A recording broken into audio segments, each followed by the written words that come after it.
Ignition sequence start.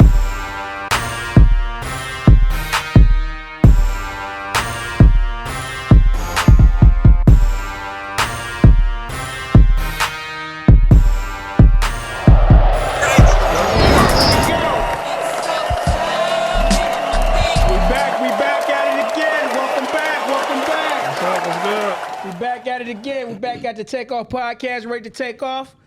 I'm your boy Adrian, aka D. I'm Stubbs. And today we got another special guest in the house. We got the homeboy, we got the master, we got the workout champion up in the house.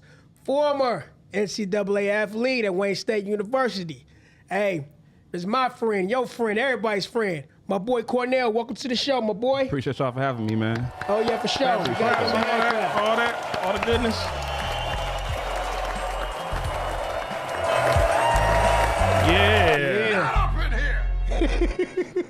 Hey man, welcome man. I know it's been a long time coming. You know, you being on the show and whatnot, man.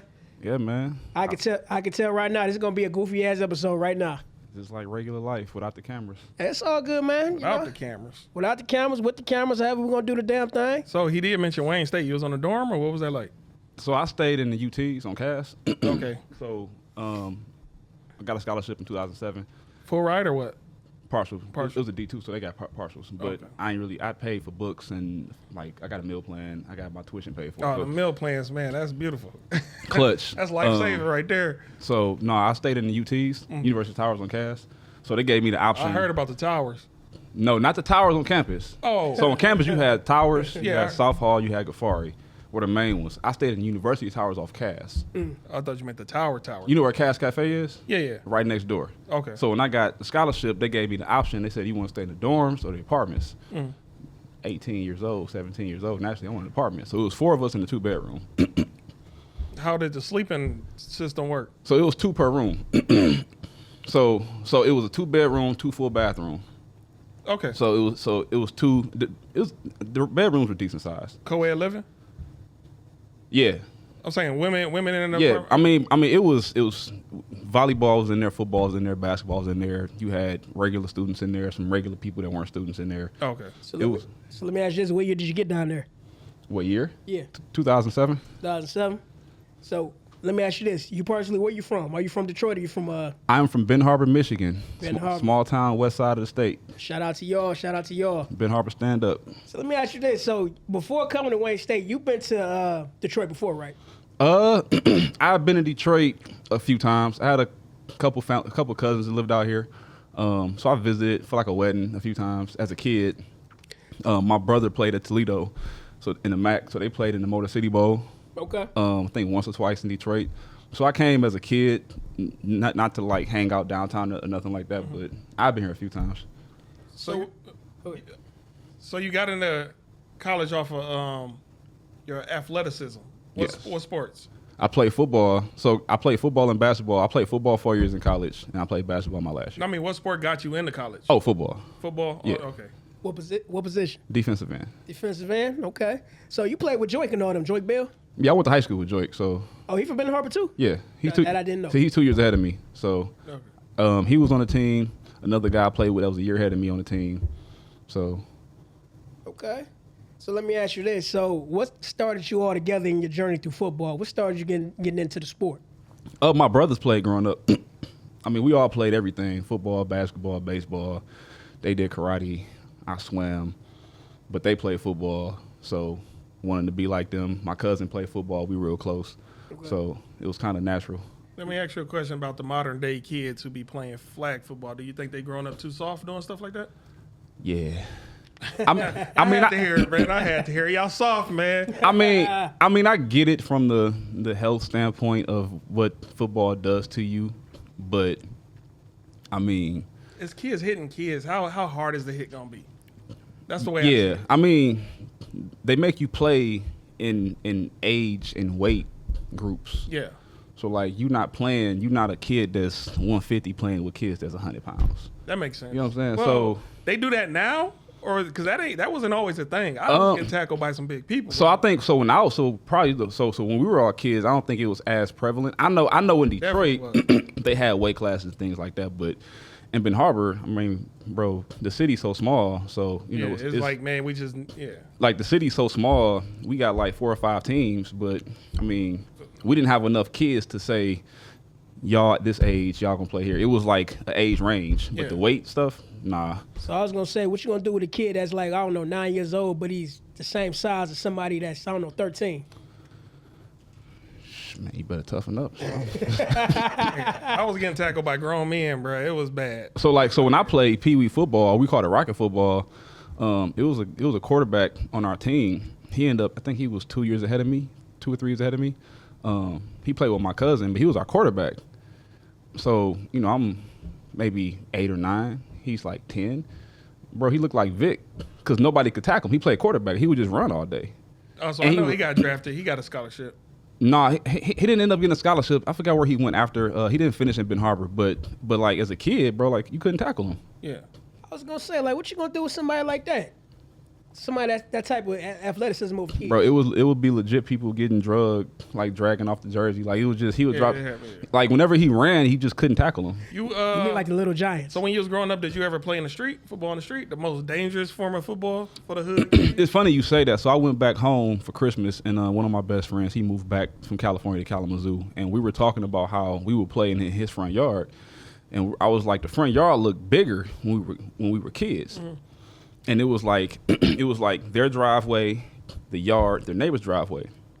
The driveways were the end zones. Mm-hmm. So we would make like diving catches on pavement or like dive in pavement, like get tackled into the bushes. Yeah. Yeah. I remember I got tackled into a bush with thorns in it. I didn't know it was a thorn bush till I was in that boy. I remember back in the day, we had a game called Pick 'em Up, Mess 'em Up. So we caught that rumble fumble. Rumble fumble? That game sound familiar. What was the rules of it? So basically you get a group of people in the circle. One person's however many feet or yards back. You throw the ball up, and whoever catches it has to score. So like if we're standing here and somebody's down there, they throw the ball. If I catch the ball, I got to try to score down there, and y'all got to try to tackle me. Yeah, I know I played that before. I just can't remember what we called it. I know it was an interception. We called it Pick 'em Up, Mess 'em Up. I can't remember. I know grab them, you pick them up, no matter if you're concrete or not. It's probably one of the most dangerous games as a kid you played. But it was fun though. Yeah. It was fun back in them days. It was one of them things you just don't forget. I never got hurt though. I mean, you know, you get some bumps and bruises. You got scrapes, but I mean, again, playing in the front yard, the end zones were the driveways were the end zones. So you making diving catches and trying to score in the end zone, and you getting tackled on pavement. Crazy. Right. Playing basketball on pavement. Yeah. And you know, to revert to what bro was saying over here, you don't see that no more out of this generation. This generation ain't physical like how we was back in them days. No, they out of shape too. Hey, why you think that is? I mean, you could say technology and video games, and I do think that plays a part in it, but we grew up on video games. It's just, we would wake up, like I would wake up in the morning and we would go outside with if I spent the night over my friend's house, we would go outside at 8 o'clock in the morning and play until breakfast and then go back outside, and we would be outside. He used to stay around the corner from me, and his cousin stayed around the corner from us. We would be outside all day, like literally all day. His neighbors were white. They would go eat dinner at 6 o'clock every day, but we would be outside. So we'll go in and eat, but we'll come back outside and literally until the light came on. And that's before cell phones, all that. So I don't know, because we didn't have as much technology. We didn't have social media. We didn't have TikTok and YouTube and stuff. But I had a 64. I had a Sega. Yeah. But we will be outside all day until it's like, all right, y'all, it's time for y'all to come in. Like, parents is tired. I ain't trying to. That's how it was, yo. And then when we came in the house, then we played a game all night. Well, I didn't do that. The only thing I did different, I only played the game when it was raining outside. No, I mean, so we would play the game all night, but it was like, it's time to come inside. Yeah, you're right. So we would be outside in either my house or one of my 2+ friends growing up houses. We'll be out at and you know, like, remember them street lights, like the yard lights? Yeah, I remember all that. We'll cut the yard light on and be hooping with the yard light on. Yeah. That's how it used to be. I mean, it really didn't matter. We was like, it's with the crates too. It's pitch black. We can't see the yard light on, and it was like, all right, y'all can't keep bouncing the ball at 10 o'clock at night. It's time to come in the house. Yeah, right. So I don't know, but I used to coach at the Y part time. I ran a sports program Downtown. In Birmingham. Oh. So I ran a whole sports program. I was part-time. I was a sports coordinator. And I did football, baseball, t-ball, soccer, floor hockey. And for basketball, kids were like not in shape. Like I don't remember being 13 years old and like getting tired hooping. I don't remember getting tired till I became high school. You know. Yeah, that's for real. Yeah. But we had a practice one day. No, we had a game, and everybody was gassed, like tired.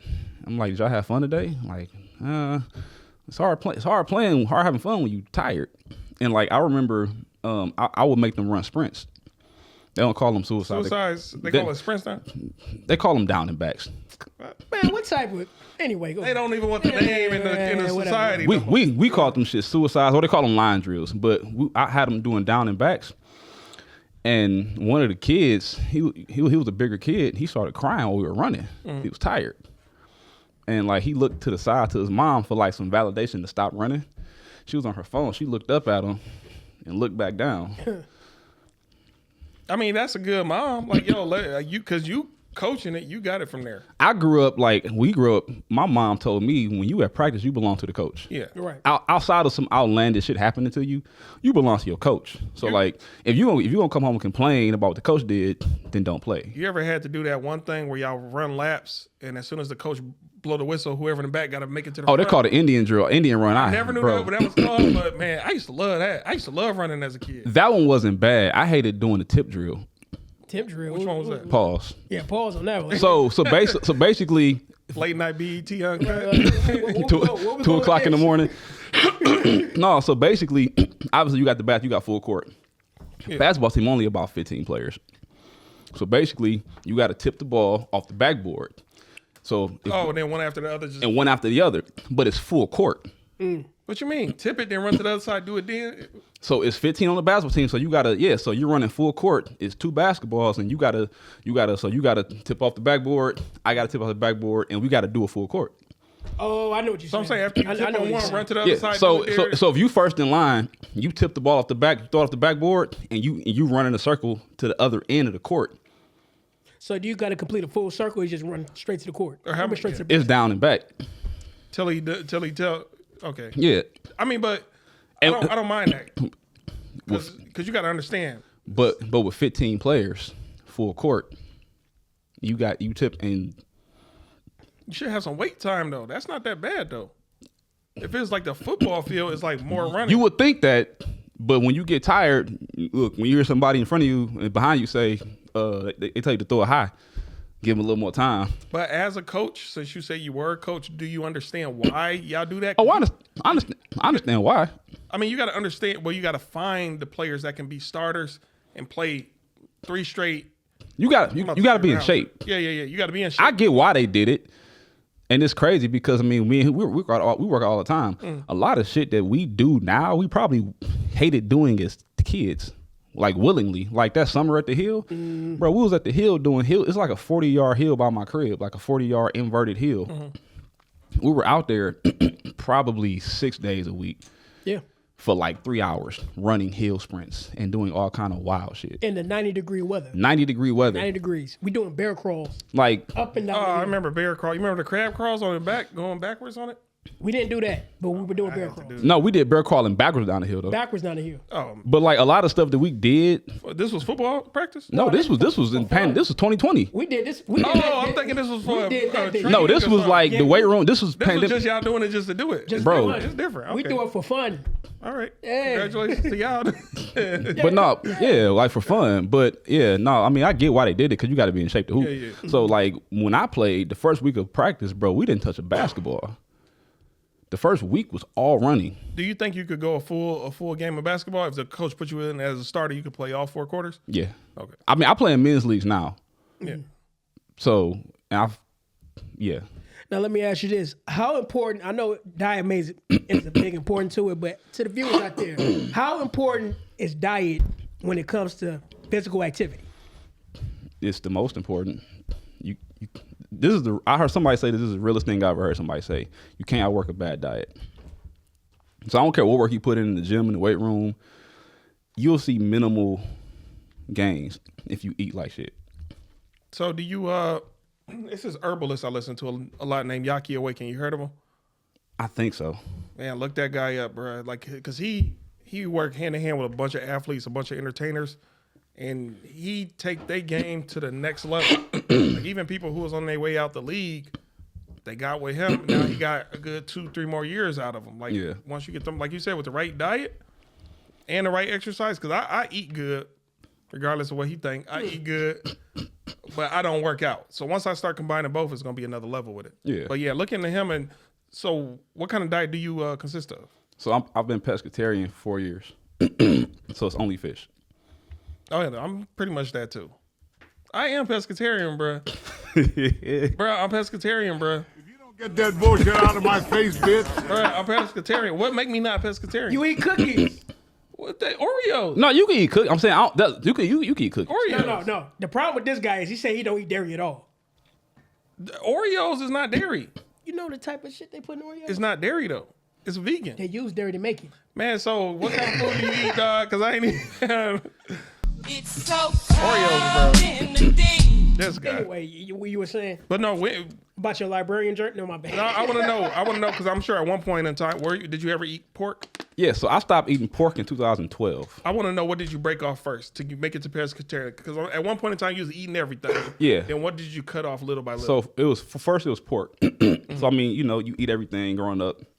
I don't think any of us ate healthy growing up. I think it was pork for most people. I mean, because our parents didn't have the knowledge of health and nutrition like we do now. And then I don't know about y'all, single parent household. My mama wasn't trying to go buy it was Hamburger Helper, like 3 kids, Hamburger Helper, Sloppy Joe, Pizza Hut. My mom used my Chewing DiGiorno. on annihilators all damn day. I remember. I don't know about y'all. It was a Ben Harper classic, but we ate something called pizza burgers. I heard of that. I don't know what That shit sound like it'll tear your stomach up. Probably will not. Is it a frozen item or a No, so restaurant? you take a hamburger, like a hamburger bun, half of a bun, you cook the meat, season everything, put it on top with the cheese on top. Yeah, Man, that don't even sound attractive. Oh, so there's like a personal pizza size. basically, yeah. Okay. But no, so pork was the first one. I cut off pork in 20. I started eating ground turkey. My grandma would make turkey sausage and turkey bacon and regular bacon. But she but I started eating turkey, like ground turkey in college. But pork was the first thing I cut off. I think everybody on a health journey, that's the first thing to do. You know, to It's me, either pork or it's dairy. But pork. the thing about pork is the smell gets to me. Like I can't stand the smell of pork. Have you ever eaten chitlins, either of y'all? No, that shit's No, no. disgusting. I did it once as a kid. I completely regret it. So my grandma had a real small house, and she would cook chitlins. And when you pull up in the driveway, Man, so clean that so shit. when my grandpa would cook on my dad's side, I would get in their lap and eat anything they ate, except pig feet and chitlins. Yeah, pig snout, a bunch of stuff. But nah, you pull up in the driveway and you can smell it. Yeah. Man, I'm chitlins by itself. Now to go to what you said, the smell of pork, the smell of bacon smells good. Like the smell of it. And it's also and we can probably get into this later, it's like an emotional attachment people had to food. But I cut off pork in 2012. But back to what you saying about pork. Pork, like you smell not pork but bacon. You smell it in the morning, you just think of breakfast. I think of my grandma crib. Yeah, you think of them days, what I Yeah. mean? Back in the day Now, type shit. throughout your whole healthy eating journey, what have you relapsed on, if anything? Like turkey or Nothing. Nothing. You never. Once you done, you done. Yeah, bro, I've been pescatarian since 2020. And I ain't had nothing but fish since 2020. Now let me ask you this: what do you think is the most important meal of the day, For me, it's breakfast. and why is that? For me personally, I mean, it starts your day. So it gets your day started. You still do all 3 meals? Yeah, I meal prep. I do 3 meals. I eat 3 to 4 times a day. Damn. You ever I do- guess because you burn off more energy. Bro, I burnt like 1,500 today. Dang. We I eat like 1 meal a day. Not because I'm broke, y'all. I just 1 meal a day. I was gonna say But you it do be intermediate sizable. fasting. huh? That intermediate fasting. I haven't done that before. I mean, well, we unintentionally, we've all been broke before and had to. But no, I eat 3 times a day.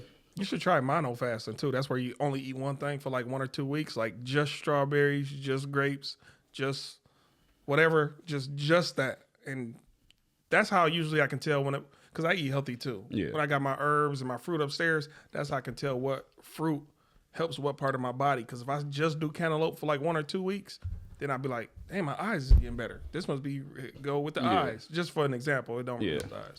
Now, somebody trying to first get in shape, what's the first thing somebody need to do? Start in the kitchen. Start in the kitchen. Yeah.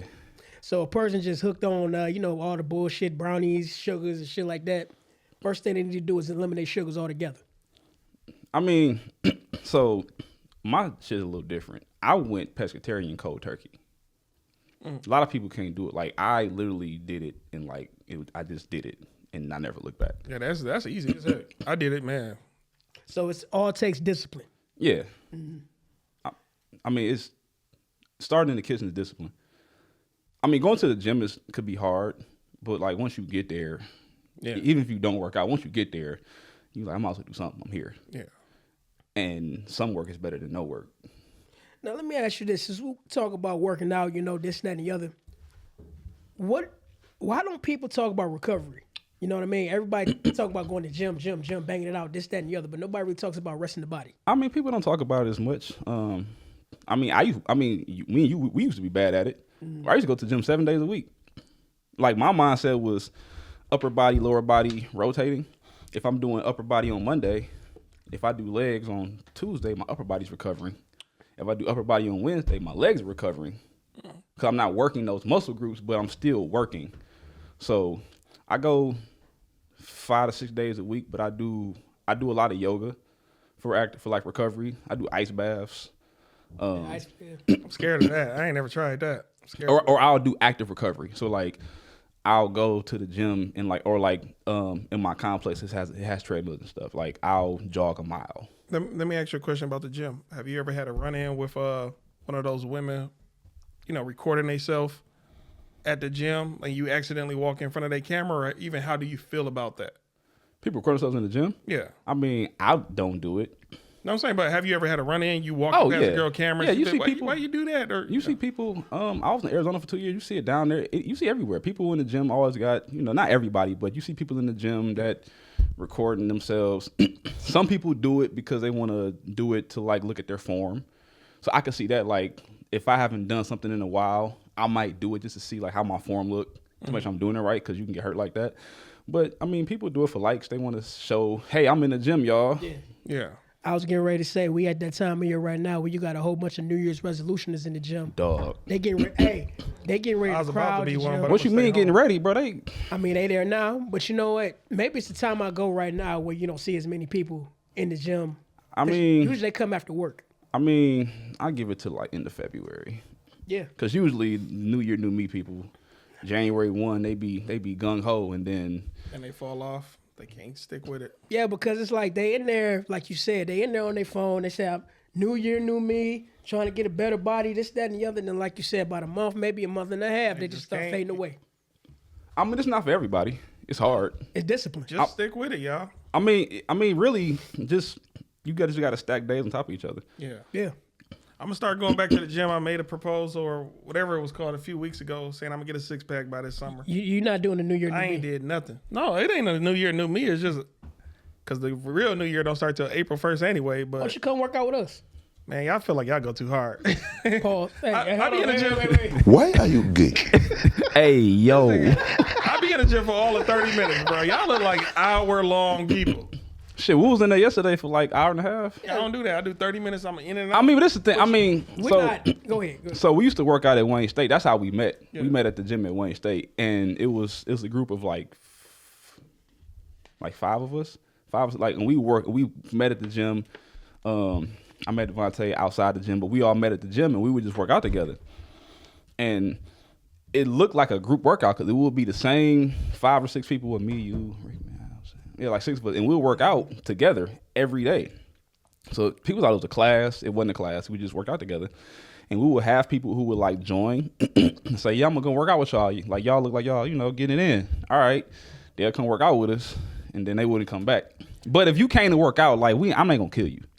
No, see, for one, I like to work out on my own because I like to listen to my music. I don't like to have conversation. I'm not in the gym to talk. Before you continue, Mom, I add this about you. The thing about bro right here, a lot of people y'all don't know, he's actually a trainer. He's modest enough not to say that. He could train. He even trained my homeboy Steve. Shout out to Steve out there. And that was probably one of the, quote me if I'm wrong, he said that's probably one of the best workout sections he ever had. Yeah. So all y'all out there, if y'all want to know what my man do, he's actually a trainer. I mean, I'm sure if I can with you guys, I can hang with you guys because he I don't like to be the worst in the group. This is the thing, bro. When you train somebody, if they're not used to working out, if I kill you the shit gonna hurt anyway. Like even if we go like moderate, you're gonna feel soreness because you don't do it. But if I kill you the first day, you're not gonna come back. So like people certain mentalities won't come back. So people that are new or haven't done it in a while, we gonna work, but ease you into it. So you. I mean, yeah, I agree with what you're saying, but certain mentalities will return. Some will. People who know what they want out of it. Some will, but a lot of people, Yeah, you gotta have that mindset. gotta have that dog in you. So let me ask you this: now, when it comes to your workout journey, what you want to do? I know you say you want to listen to your music, but when it comes to like a group workout, is that something you ever thought about doing? What, just participating in a group workout? Yeah. I know if I did it, I would get in shape because I never like being the worst in the group. Like even when I was on football teams, I never liked being the one guy who tapped out of the push-ups or the anything we did. So I'm not about to be the first one out. That drove me to get in shape. Okay. So it would be the same. I'm sure if I pulled up, I would get in shape because I'm like, man, I ain't about to tap out, but I don't want to get in that mind state because when I get in shape, a different type of energy start coming. I mean, but this is the thing, bro. Most of the time I work out by myself. There's a few people I work out with. Him, our boy Devontae, I work out. My homeboy Ryan. So I work out, but most of the time it's by myself. But when we work out together, I still listen to music. That's what I was gonna ask. Do y'all talk a lot while y'all on the treadmill or whatever? Hey, so example, we worked out yesterday together. So we did bench press, we did core, we did like while we're like, so we did like when we're in between sets, we talk to each other. Because a lot of times working out, it should be therapy. Talk about life shit going on. So like I have my headphones in, pause it real quick, we'll chop it up, ooh. And then when I get under the bench press and I'm ready to get ready for my set, I cut my shit back on. Yeah. And to add what you were talking about, you'd be surprised how many interested people you'll meet in the gym. Like yesterday, for example, like we were talking to somebody, we were talking about sports betting or the NIL. Yeah. And you just happen to know people just by, associate yourself in the gym. I don't like to get taken out of my zone. Like I got a playlist that says gym. Well, so to go back to that. So we work out yesterday. So we having conversations, we talking about whatever funny shit, life shit, serious shit. But when I hop under the bench press, I cut my shit on. Get my set in, same thing. We were on the treadmill in the Stairmaster yesterday. We ain't talking Dan. Like we were on the Stairmaster, he in his zone, I'm in mine. We did 20 minutes on the Stairmaster and like 20 on the treadmill. So we weren't talking during that. But like in between bench sets, in between core sets. So like I'll have my headphones in, listen to music, and then, we'll pause it real quick and, we talk or whatever. But when it's time to get to the set, yeah, cut my shit on. Now let me ask you this about spotters. How do you feel about somebody spotting you and you don't think they can do a good job? Do you just be like, man, get the F on? How do you play that? I'm not asking you this. If I don't think you can spot me, I ain't gonna ask you to spot me. I'm saying, what if somebody just come up and volunteer? They see you prepping, like, man, I got you. I'll spot you. I'm like, no, I'm good, bro. I'm straight. Okay. Respectfully, I'm good. But everybody needs it. Usually how it goes is you like, bro, you might spot me real quick. Yeah. You ask the person. I'm saying, but some people volunteer themselves. Some people keep a lookout, like, while you working out, of course, they'd be closer. I've never volunteered myself to spot nobody. Okay. The only time I say I do that is when somebody's struggling with the weight. Yeah. Yeah, that's when I'll come in and be like, because he could really eventually hurt himself by doing that. Yeah. I mean, if I walk by and I see you like, Yeah. But I'm not just finna. But I ain't just finna be like, damn dog, that shit look kind of heavy. You need to spot. Like you know how. You know how heavy that shit is. Yeah, like come on, man. But a lot of time people, if you're doing that, you're doing that out of ego. You're not doing that because you want to get better. Because you got a lot of ego lifters in the gym too. I agree. I just had to ask again. When I'm in the gym, it's purely me. I got to start getting back into it, but I don't really do the whole group thing. So we work out together. We have a good balance of a group setting, and then we push each other. Like it's that in it too. And then at the same time, yeah, when we lifting, like when it's time for me to get on the leg press or whatever we doing, yeah, I cut my shit on. When I'm done, if we talking, I'll pause it. If I do my bench press set and we not saying nothing, then we load the weight up and we get to it. But I think the situation with you is you just got to do it.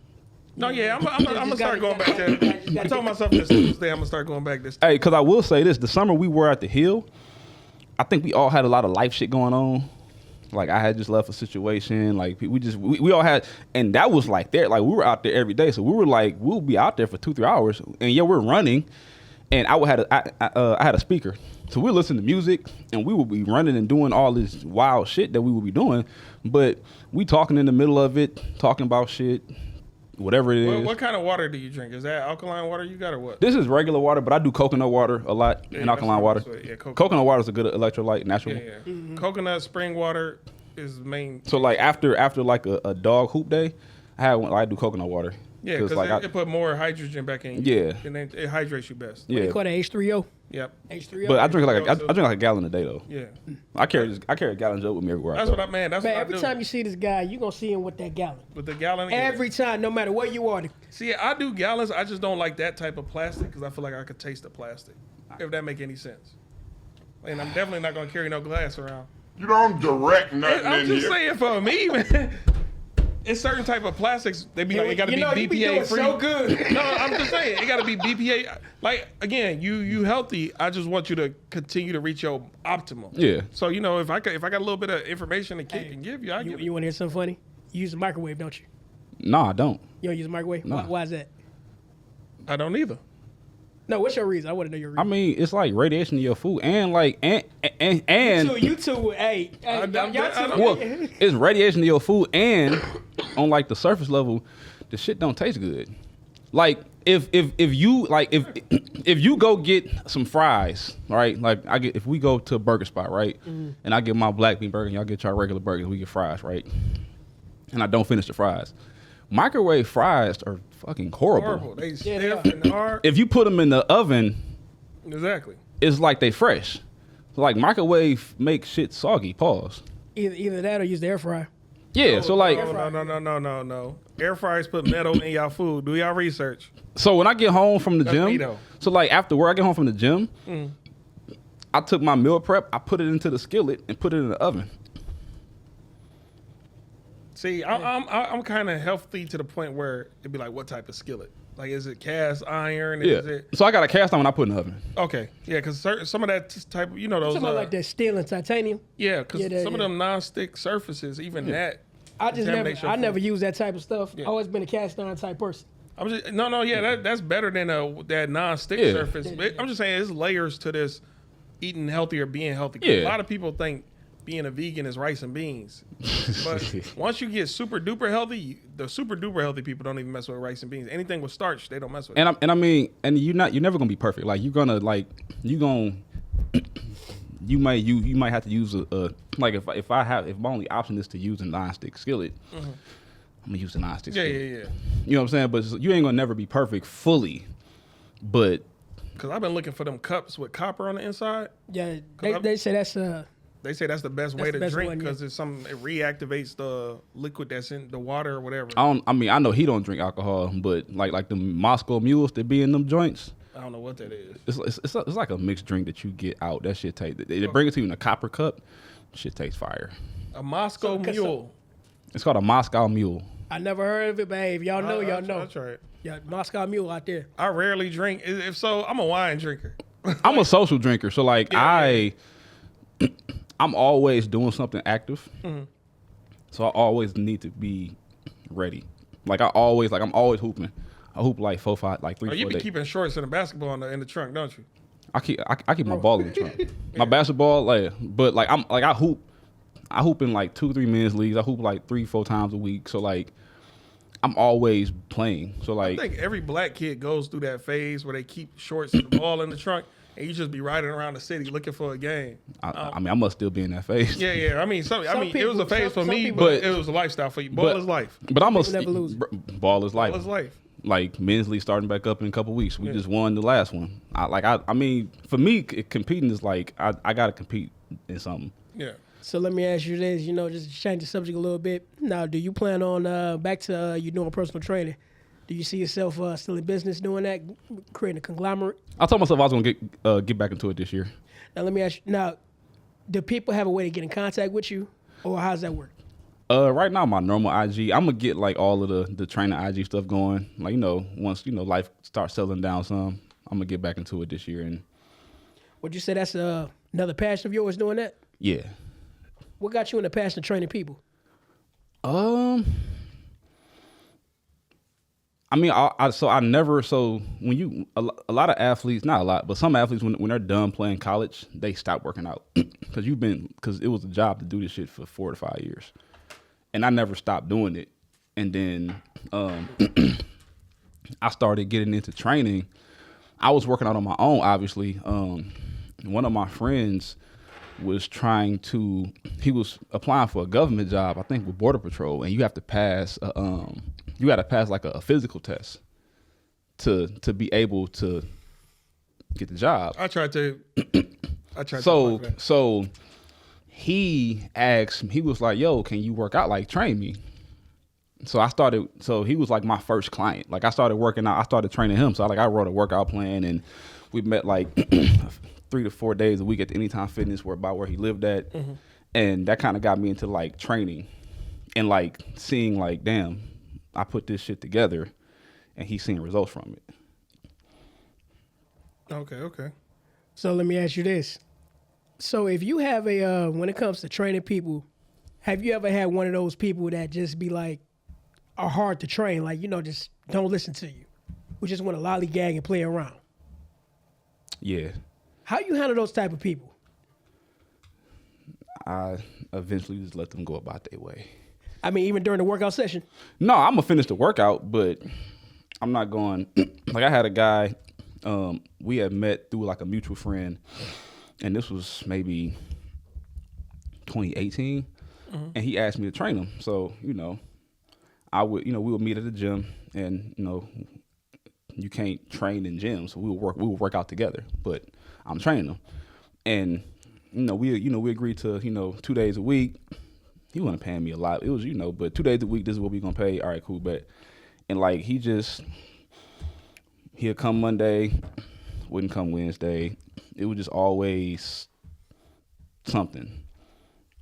It's almost like he just wanted to work out just to look good for the females. Like, I do want to ask your homeboy who you said was trying to get in the Border Patrol. Did he make it in, or what interview level did he didn't? But it wasn't because of that. I think some other stuff happened, but like he did see results. Like he, Yeah, that's what I made it to, like the 6th or 7th interview, and they let me go. I'm like, I'm not gonna retry for this. It was just too many interviews, bro. So you got to go through a process of interview just to make it. Bro, they do backgrounds on your whole family. I mean, I understand why, but damn, it's a lot. I mean, you working for the government's Border Patrol, so so they gonna dig deep pause into like your whole background. Like you got to pass the physical test. You got to do a lot of. It's a lot of interviews. Yeah. Actually, I forgot.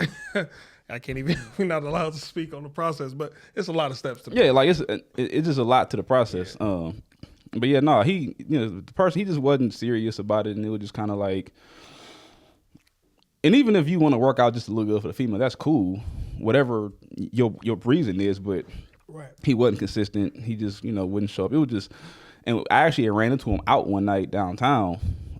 This was when I moved back. I ran back into him, and he was like, "Hey, how you doing, bro? It's good to see you, ooh, man." He was like, we got to get back into the gym." And never do it. I'm just like, yeah, right. I'm just like, he's like, "Yeah, man, I'm gonna hit you up." I'm just like, yeah, okay, bro. I'm not about to waste my time, bro. Now let me ask you this: what's your most favorite workout you like to work on? Ooh. That's put me on. Hey, so many. Are you talking about what part of your body you like to work on, or just the favorite machine? No, favorite workout. It could be running sprints. It could be bench pressing. It could be push-ups, pull-ups. What is your favorite workout to do? I can tell you mine. I like push-ups. You put me on the spot. I love push-ups. I was gonna say elliptical, but if we talking about it could be anything. It could be elliptical. Any type of workout you want to do. I mean, what is your favorite workout you like to do? It's. I do like running too. My least favorite is them stairs because I always feel like my legs gonna give out and I'm gonna fall. Somebody Stairmaster. Yeah, Stairmaster, bro. Because if my leg, sometimes I do such a good leg workout. I got a Stairmaster story about him after I answer this question. Go for it now. But damn, that's a hard one, man. Pause. I'm gonna say core is one of them. Core, what machine? No, core. Like Yeah, core. I'm saying what machine? Just working on core. your core. So also, since we informing people today, your core is not. I thought when I was in high school, I thought core was just your abs. Oh, I got a 6-pack. I got a strong core. Your core is everything from underneath your sternum to above your quads. I mean your kneecaps. So that's like that's stomach, low back, hips, glutes, all that. But so core is probably one of my favorite ones. I would say bench press just because it's just something about moving a lot of weight. Like how many can you do in a row? On not your PB, but just how many can you do in a? The most I've done 225 is like over 20. Damn. Combine. So my max in college was 405. That's 4 place each side. It's a lot of fucking weight. Recently, me and my boys, we went to the gym, and I don't really go heavy because if I work out by myself, I don't go too heavy because you need a spotter. Yeah. So the most I do is like 275 by myself. We went to the gym. We warmed up for like 10, 15 minutes on the machine press, 135 on the bench press warm up, 225, 275. And I was like, fuck it, let's throw 315 on. And I did that shit like 3 times. Like after we had did an entire work set. Yeah. So I could probably get 315 like 6. That's crazy. So I mean, but yeah.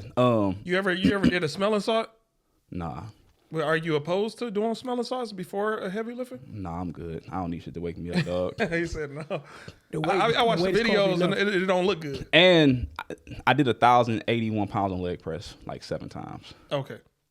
That was like I went to the gym one day and I was like, it was just sometimes you just get a feeling like I want to go heavy today. You think you could have did good at wrestling? Like in high school, you think you would have did good if you got into wrestling? Early, I was tall as shit though. Yeah, that's what I'm saying. You I don't mean to be disrespectful. You got linkiness to you. Yeah, I've never seen a linky wrestler. Nah, like my older brother did it, and he was like 5'8", 5'9" in high school. Yeah. Stout. He more. Yeah, stout yeah. Type of, okay. I would have done it. I didn't do it, but he did. It helped him with football.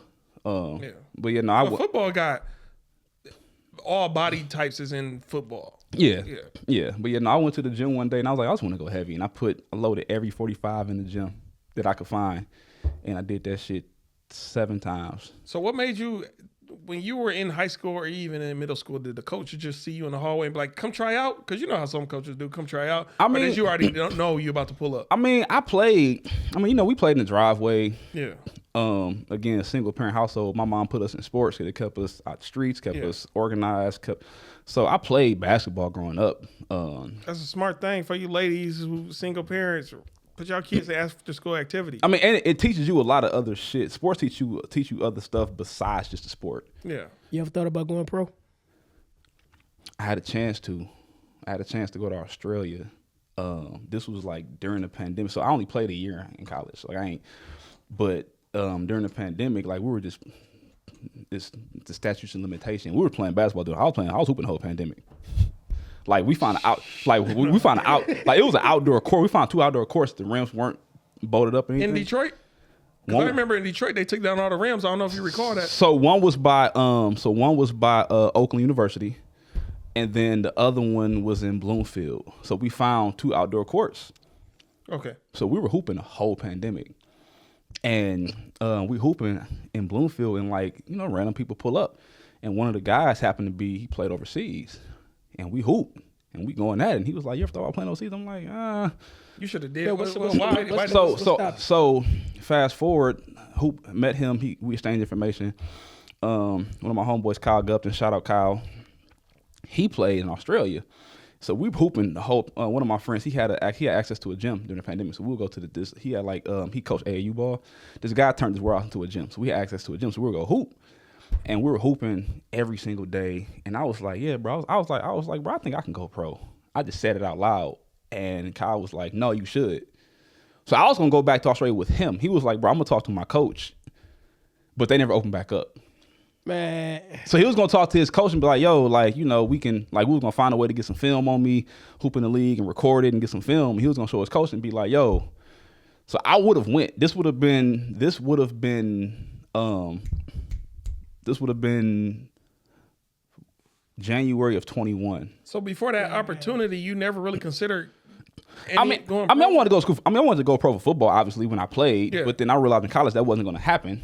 All right, I ain't going pro, so I played basketball. So the hoop coach had been trying to get me to play basketball my entire time up there. I was gonna say at Should've this did point both. it's not really too late. You can still go for it if you wanted to. I say, They got Sky- leagues. the You sky- could the sky's make the money limit. doing what you love doing. Clearly, Hey. you like Sky's the hooping. limit. No, I keep telling you that. I still be tapped into, yeah. Man, it's about time you to make that move. I mean, bro. if ball is life, Yeah. if we agree It's ball about is life, time. make that be your form of income. So my boy that plays over there, I always tap in with him like, yo, you going back. So if he goes back, I'll definitely talk. So what does he say is like, or does he say stuff that gets you? No, he just like. I mean, he played over there for a few years. But he like it over there. I mean, he's here now, so he's not over there. But yeah, no, like had he went and had I had a chance to go in January, I would have went. I was gonna say, hey man, I would have dipped in a heartbeat. I was gonna say, hey, that was the calling right there. Now let me ask you this: in 2020, was anybody hooping with a mask on? Because I know some dudes was pulling up. Like, So when we play, how was the defense? So we hooping outside, yeah. but when we're hooping outside, hell no, we hooping mask on. Cause like, so we had a very small group chat. It was like 12 of us. We like, at the time, we were all either working or laid off. So we like, ain't none of us going nowhere. Ain't none of us got COVID. You know, it used to be crazy as hell when we was going in the gym and we were doing our workouts with mask on. Bro, I mean, breathing hard. and I mean, this gonna sound crazy, but shit, COVID didn't. I ain't saying it didn't really scare me. I'm like, bro, like I hadn't hooped since March when shit shut down. So was people really playing defense? Bro, we were hooping outside. I had to Bro, ask. we though, were, 'cause bro, we were, That's like, we were hooping like we competing outside. I'm just saying the fear of COVID in 2020. I know a lot of people switched up their We style. didn't have A lot- at least a lot the of people didn't At least the care people, about the people I was playing with, like we would like. That was good. We like, bro, we got an outdoor court. We ain't hooped in 2-3 months. Yeah. It's a long time for us. And we was like, bro, none of us got COVID. Y'all trying to hoop? Fuck it, we hooping. So we were outside, bro. Like literally, bro. I'm talking. People work. Like I was working remote at the time. Log off work 3 o'clock. We out there by like 4:30, 5 o'clock, bro. We hooping like damn near every day. Now let me ask you this: when it comes to playing ball, especially during that time, what exactly was the reason why you think that people were so scared to play ball? I mean, I understand that COVID had its reason, but I just don't understand. If you're willing to go in the gym and play ball and touch people, what was the point of having that mask on? That's why bro. So LA Fitness, when we played LA Fitness, it was only so many people in the gym at a time. If you weren't playing, you couldn't be in there. You had to play with a mask on. Right. Bro, people had a mask on around their chin. Still balling, yeah. I'm like, bro, I'm touching you. We playing defense. Like, That's what I'm saying. That Like, makes- that's what I was- yeah. if you're right here doing this, what's yeah. the point of And having then that? so I played in a couple hoop leagues. And you had to wear the mask. Excuse me. And people will be having them around their chins. Like, Don't even play the damn game if you're gonna do all that. So are you stronger in the paint or post or shooter? stronger in the paint, but with the way people play now, I had to learn how to shoot. Yeah. How's your shot? It's a lot better now. Now, how'd you have to practice that? Shit, in my own. I go to the gym, bro. I go to the gym just to shoot. Like I'll do full basketball workouts. It's like one is relaxing. Mm-hmm. I'll go to the gym if I go to LA Fitness, there's nobody in there. I'll shoot. Like I'll do drills, bro, for hours. So you don't look it up on YouTube how to improve your shot? I played enough to know how. Mm-hmm. I just go to the gym and do it. But it's fun to me. Right. Like I go to the gym and put by myself with my headphones in. I shoot around, bro, and do drills for like hours. Are you ambidextrous with the? Can you shoot with both hands? I can lay the ball. I can't shoot with both hands. I can lay the ball with both hands. Okay. Some sports, baseball and golf for me, I could do either hand, but Nah. basketball only left. Now, is there a sport that you want to do? You have thought about doing that you haven't done yet? I'm gonna get into golf at some point. I've been to the driving range, but not like actual golf. Yeah. I don't know the sport. I used to be a caddy and I never learned. Like the sport. I don't know that. You do? Yeah. I kind of get it, but yeah. I'll say with me, I told you before, I want to learn how to Krav Maga. Huh? Krav Maga. It's an Israeli martial art. I thought you said MacGyver. I didn't know what that No. Krav Maga. Look it up. If y'all know, y'all know. Really is that? martial art. Is that them dudes with the swords with the bend to it? Like in No, Aladdin? it's I don't know. Unguarded. I don't know if they do that, but it's an Israeli martial art. Okay. You got to literally use your whole body. I mean, all the way down to your fingernails. Krav Maga. I do want to do boxing and MMA. So I've done boxing workouts, but boxing and MMA. I've done boxing before. Boxing ain't no joke. I want to do boxing. I've done boxing, so that ain't MMA. What about I was gonna say, what about jiu-jitsu? Brazilian jiu-jitsu. I do want to. Yeah, I mean, that's part of MMA. That's part of Yeah. it. But I know it's a different type of twist because it's like a dancing. I noticed they be. Yeah. I'd rather learn Muay Thai because that's like I'm here to kill you. Like Muay Thai is like when I watch them videos, they not there to just fight and You remember the movie with Jean-Claude Van Damme when he fought the dude that came blood. Blood sport. He walked out like this. Dang, what's that dude name? I know that dude name. Somebody that movie about blood the strong Asian dude. Yeah, but like That's blood sport. Yeah, that's blood sport. That's blood sport. I was just saying Bolo. That was the dude name. Yeah, Bolo, and when the bell rang, he came out like this. Yeah, that's Bolo. But no, and then I swam growing up. That was like a natural talent I had. Yeah. You know, I told you before I don't know how to swim. You can learn. I'm gonna throw you in the water one day. So that's the only regret is me not doing that. Excuse me. Man, If you don't get that bullshit out of my face, bitch. I gotta do that to this guy sometimes. No, because he got a story. You heard? Oh, I gotta get back. Oh, What story? Oh, double back the treadmill story. Oh yeah. Not the stairmaster. So he does this. So he would do the exact. So we used to work out at the gym, right? AD hate core. He still hate core, but he hated core then. So like we get to the gym, the 6 of us will get to the Wayne State gym. We'll get there, we'll get changed and shit, and we'll meet up in like a little area on the side of like the upstairs part, and we'll do core for like 30 minutes to start, and then work out. He would take his ass to the Stairmaster and then meet us downstairs for the weights. So he would do the same workout. He'll get on Stairmaster like 20 minutes, exact same speed, exact same everything. It was an hour. An hour.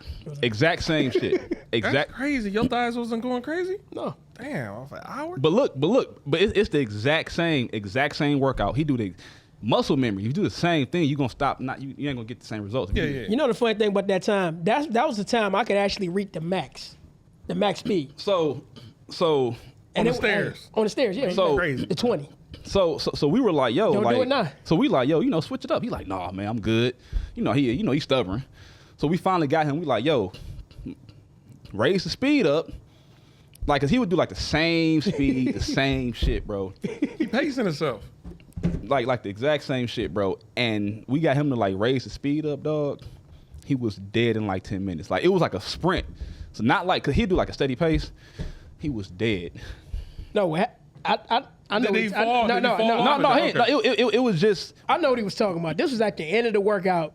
I was doing like 10 minutes, and I raised the speed. No, it was the beginning. It was the beginning of the workout, but you always do the exact same speed. I'm telling you, it was at the end. I just know you would do the exact same speed, and we got you to speed it up, pause, and then you were dead. but no, he hate core. I would say I got better with it. He got better. I got better with it. He used to hate core, bro. Because I hate upper body. I don't like my upper body being sore. That's why I usually do like kind of half of my core down. I don't really do upper body. You see this, man? I can do this shit. This shit is not. So you mean to tell me you a legs guy? Huh? So you like working on your legs? Yeah. I prefer my upper body. I just don't like it to be sore the next day because that hurt. But now when I go to the gym, if I do all fruit, I don't feel that. What's it called? Lactic acid don't build up, so I don't. I foam roll to get that shit out, but I mean. Don't wait. You do what? Foam roll. What is that? The foam roller. You got that little roller. You got a foam on. You see people rolling on the ground. With it. Damn, that's what they be doing. Yeah. Man, maybe that's why I do need to be in a group. Y'all can enlighten me on what the. But this is gonna sound crazy, but like the soreness, like I look forward to that shit. Man, no. That waist down, yeah. Waist no, up, like that's like I got some good work in. They call that a pump. You got a pump going. Yeah. I can't do it. It's just because, throughout my day, even when I talk, I'm animated. It be hurting. I'm like, it just hurts. But eventually you work through the soreness. You do? You right about that? So eventually you won't be as sore. But that's what I'm saying. If you go on an all fruit diet, you don't get the lactic acid buildup, so you don't even get sore at all. So that's what I. So do the all fruit diet and work out then. Shit. No, yeah, it's coming. I'm coming right now. I'm picking out a little longer. I'm picking out a little bit longer. Hey, hold on, wait. I ain't never pressed this button. Go get a job! What the fuck that got to do with the conversation? Go work out, nigga. Hey, go get a job! But no, again, it's coming. It's coming. I just want to pick out like 2-3 more weeks. Man, y'all niggas. Give me 2 or 3 more weeks and it's coming. Like, you know what? Food is good. food wasn't so good. Like if food wasn't as good as it is, I mean, but that's like when people That's discipline. When people talk to me about my to me it's not a diet, because a diet is some shit that you gonna start it in. Like a diet is, I got this trip coming up in April, or me and my homeboys, me and homegirls, we going to Miami in May, and I want to get right for the trip. That's a diet. This is like a lifestyle for me. so it's a live it. Yeah. It's the opposite of this. Like since you actually doing it not for Like temporary I could count on one hand the amount of cheat meals I've eaten this year amount of what? or last year. Cheat meals. Oh, okay. Like I eat healthy like 99% of the time. But you can always eat healthier because even you say you eat like me. When I go on super healthy mode, I don't even fuck with fish, and I love. No, I do shrimp. too, bro. Shrimp is my favorite food. Bro, I'll make veggie meals. Okay, Like I'll make like but you just said bean burger earlier, so I would. That's not even. You Healthy. eat cookies. You damn right, but I'm saying a black bean burger is. huh? If you make it homemade, yeah. Okay, but I'm still saying when you eat super healthy, I'm under the belief us copper skinned people, our diet is supposed to be an all fruit diet. It ain't supposed to be nothing else, not even beans. Maybe if so, you could do like quinoa from time to time, lentil. But outside of them two beans, I mean beans, yeah. garbanzo beans too. Outside of them three beans now, Well, what about falafel? yeah, that's lentil. Is it? No, you said No, no. falafel. I'm thinking of That's chickpea. Well, chickpea. yeah. Yeah, that's chickpea. yeah, that's garbanzo. And I call it I mean, and we gonna go get. but you fry it though. Falafel, you gotta fry it. But if you get deeper into the subject, pause. We all, I mean, yes, we're all black people, but you don't know what way down the line we were. I agree. I'm just saying. And like I haven't done this, but you can do like a blood test to see what diet you should eat. But I've been hearing that lately. but it's I wanna also do that. it's also just what works for your body. Like when I went pescatarian, I tried it, but I stuck with it because my body responded to it. Now do you do dairy products at all? Rare. Like I mean like I eat mac and cheese like twice a year. Like that's how like I don't do. Like if me or my cousin make mac and cheese for Thanksgiving, I'm eating that shit. But outside of those 2 times, bro, I don't eat dairy the whole year. So if I get a black bean burger, I do like a gluten-free bun if it's available, but I don't do cheese. Now, when you stop eating most meats and dairy products, did you notice the mental clarity that people speak on? That I wasn't as bloated. Okay. Like just eating. I mean, like you eating the itis. That shit from the chemicals in food. Like so I don't if I work out. Like if I go hoop for 3 hours and I eat, then yeah, I'm gonna be sleepy. Now, for our viewers out there, tell them the importance of water, of consuming water, because there's a lot of people out there who don't drink water at all. Gotta stay hydrated, y'all. I mean, what? I don't know the actual number off the top of my head, but what percentage of your body is water? What they say 70? about at least 80? 70, I thought. 70, Yeah. 80, So I something mean, like yeah, that right there tells you. Yeah, because you'd be surprised how many people I know that I've been in contact with who do not drink water at all. And every time they see me, they always see me with a bottle of water in my hand. Like, I always see you with that water. I'm like, Yeah, that's bro, gallon with me every time I go. yeah, gotta have that water. Bro, when I go to the airport, I pour it out, and I put the empty jug in my bag. Get past security. Yeah, You reminded me when I went to the DR, they went through my bag. They found I had 2 coconut waters. So I was going to drink them while I wait on my plane to show up. It was like, you can't bring this past this point. And they threw that shit away. Man, I know just you was reminded hurt. me of that. Man, I was I know hurt. you That was was like hurt with $4 each. Damn. It was the good ones. I was gonna say, like, that's kind of crazy that you wouldn't throw away somebody coconut water. Man, Why it's clearly told him coconut water. I was like, bro, hand it back to me. I'll drink it right here on the spot. He was like, we got a line. Just threw So they just tossed the He coconut. threw it Man, right, and I just stared at him. But then our flight got delayed. We had to wait 5 hours. And I had You to could have order been drinking that expensive- coconut That's what water. I'm saying. I had to get this expensive $10 small ass water from the I'd airport. have been like, buddy, owe me a 10. Man, bro, I was heated, bro. You know, TSA is petty like that. Just so you know, they this just was petty. this was in the DR. Me coming back to America, so it's still TSA, I guess. Well, you know, the check when you getting your bags checked and all that. Yeah. And you know what I want to do right now? I know we talked about this. I kind of want to get into a little bit of current events. Let's go for it. All right, for one, let's start with sports. Let's talk about the Lions real quick. We didn't mention it, but, you know, we got to get the Lions, props for beating the 49ers' ass. That's, I'm sure I want to give props to the Michigan Wolverines for whooping Alabama's ass. Shout out Lions. Hey, Lions, I haven't watched the game all season, and now I feel like if I do, I'm a jinx y'all. So, I wish y'all success. I just can't watch it. if that makes sense. All I gotta say is, we're gonna ride on the Vikings. You know what I mean? Do their thing with that. Pause. I said, You said ride on the Vikings. hold on, wait a minute. Why are you gay? I got to pause on that one. I had to think about it. Like, that did sound kind of questionable.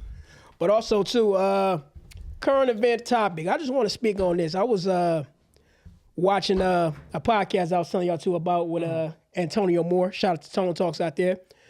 And he was talking about the economy. He was talking about this generation. He said they expect the millennial generation, 2025 and the millennial generation. The millennials are too scared to grow up. And the boomers, the baby boomers out there who ruined who made a mess out of everything. Mm-hmm. And the main situation he was getting at with this particular topic was homeownership. People not starting families, the job market situation, just in a nutshell. And the situation that he was talking about more likely was not every baby boomer was doing this, but in their generation, they more likely had their grandma or granddad give them an inheritance to help them buy the house. And of course, we know the housing prices back then were way cheaper than they are now. But at the same time, want to come down on us, telling us that you're lazy. How come y'all can't get it like how we got it out the mud? Y'all had it way easier than we got it. Man, my first 2 years out of high school, I couldn't even get a job. Nobody would hire me. And what was this? Huh? What year was this? When I graduated, nigga. No, I'm just saying, like, because that make a difference. Because when I got... No, it was 06. I'm an 06 No. graduate. What I'm saying is, when I came out of high school, it was around the recession. It might have, yeah. You know what? I think it was. That's when the big three went under and a bunch of other stuff. The housing market crashed. It was 06 is when I graduated. All that came out. Trust me, I was out filling out applications for 2 years. My mom was like, man, you're a grown man. You got to get about my house. I'm like, Mom, come on. Like, I'm trying. Nobody would hire me. And I always knew college wasn't for me, so I didn't want to go accumulate debt.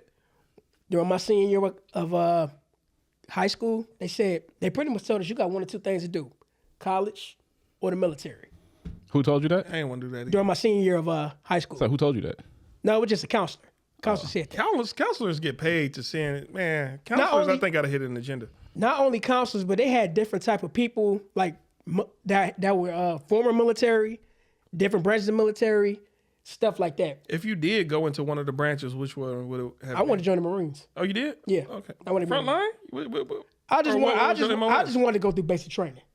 I didn't have no mindset of hurting nobody. I just wanted to go through basic I'm saying training. if they had to give you an MOS, what would you have wanted to do? Would you have wanted to be really out there doing stuff, or just be on like artillery, or just be I just wanted a mechanic or something? Like find a job. You know what I mean? Yeah. I had no idea to go to the front line. I did not want to really be in it. be that type of stuff. What if they would have made you a sniper? You would have rocked with it. If I had no choice. You get a choice a little bit. I mean, no, because sometimes they give you from what I hear. Now, if I'm wrong, I'm wrong. They all based off the test. That's what I'm saying. Yeah. Back off what the ASVAT. I can't think. I don't know the name of the test, but it's Yeah. Especially if you test. I remember there's one dude on some theory stuff. He said he tested really high, and they was like, "Man, we're gonna put you in a secret program." He said they literally had him somewhere outside of Vegas with aliens. Yeah. Are you talking about a certain type of area out there with a number? No, it's not 51. No. You know what I'm talking about. Y'all talking about the choices. My choices, I wasn't shooting shit. No, I'm saying, but which branch would you have gone to if you had that's everybody's pipeline. You have to, after high school, you got to go to a branch. They got to catch me, dog. Not even Air Force. Air Force don't really. You going to Canada, bro? He going to Canada. I would have been on Air Force. Oh, Canada. I'm out. Cause my older brother was in the military, bro. I heard too many stories. I'm like, bro, I ain't doing this shit. I mean, you could have went to reserve though. My homeboy in the reserve, it seemed peaceful.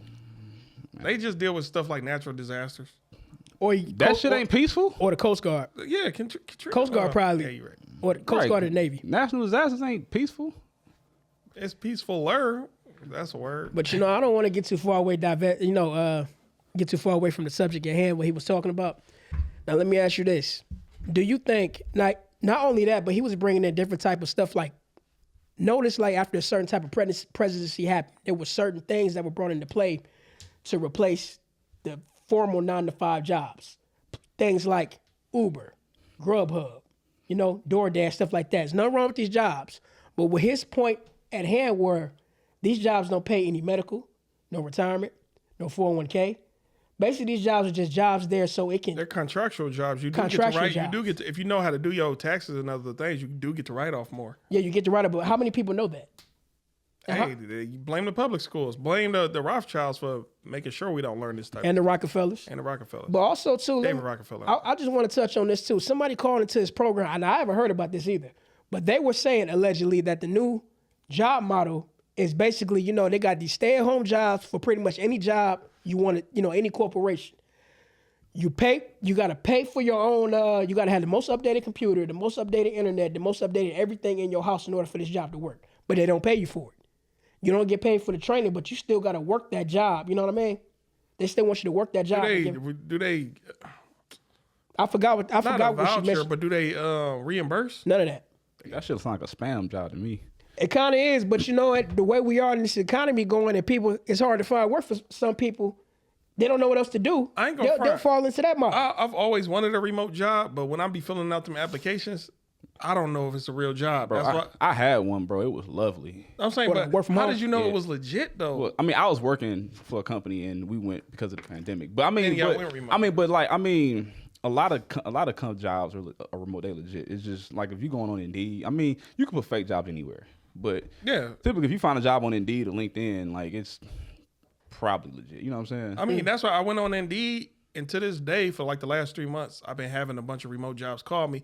But I'm like, man, that Indian voice, once I hear it, I'm like, nah, bro. You get turned off by I'm it. like, bruh, I'm not to judge y'all, but that Indian voice. But I mean, and I've had that too. But a lot of companies outsource their recruiting to other companies, and so like Companies, y'all got to realize, in America, that Indian voice is a turnoff. And I'm sorry, I don't mean to be But this see, way. and that's what I'm talking about right there. The job that he had 20 years ago, you probably would have had that job. Yeah, You know what I mean? Do the outsourcing. yeah. Well, no. What I'm saying is like if it's like let's say I own a company and I don't have time to recruit, so then I say, hey, AD, can you go recruit for me? This is what I'm looking for. So like a lot of companies outsource their recruiting to other companies to do it for them.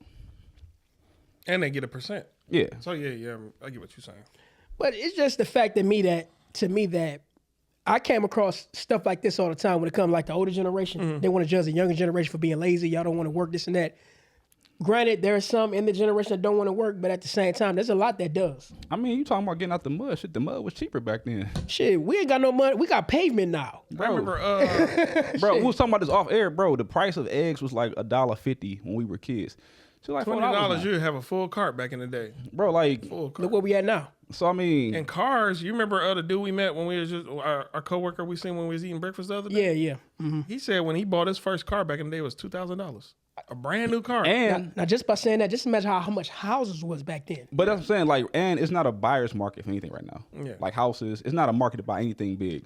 Houses, cars, like it's not a like we are millennials. We rent shit because we ain't trying to be tied to these trash ass interest rates. But it's not a market to buy anything. And starting a family, that shit expensive too. Like my mom had 3 kids, and her grocery bill was like $1,000 a month. Damn. In the 90s, 2000s, not now.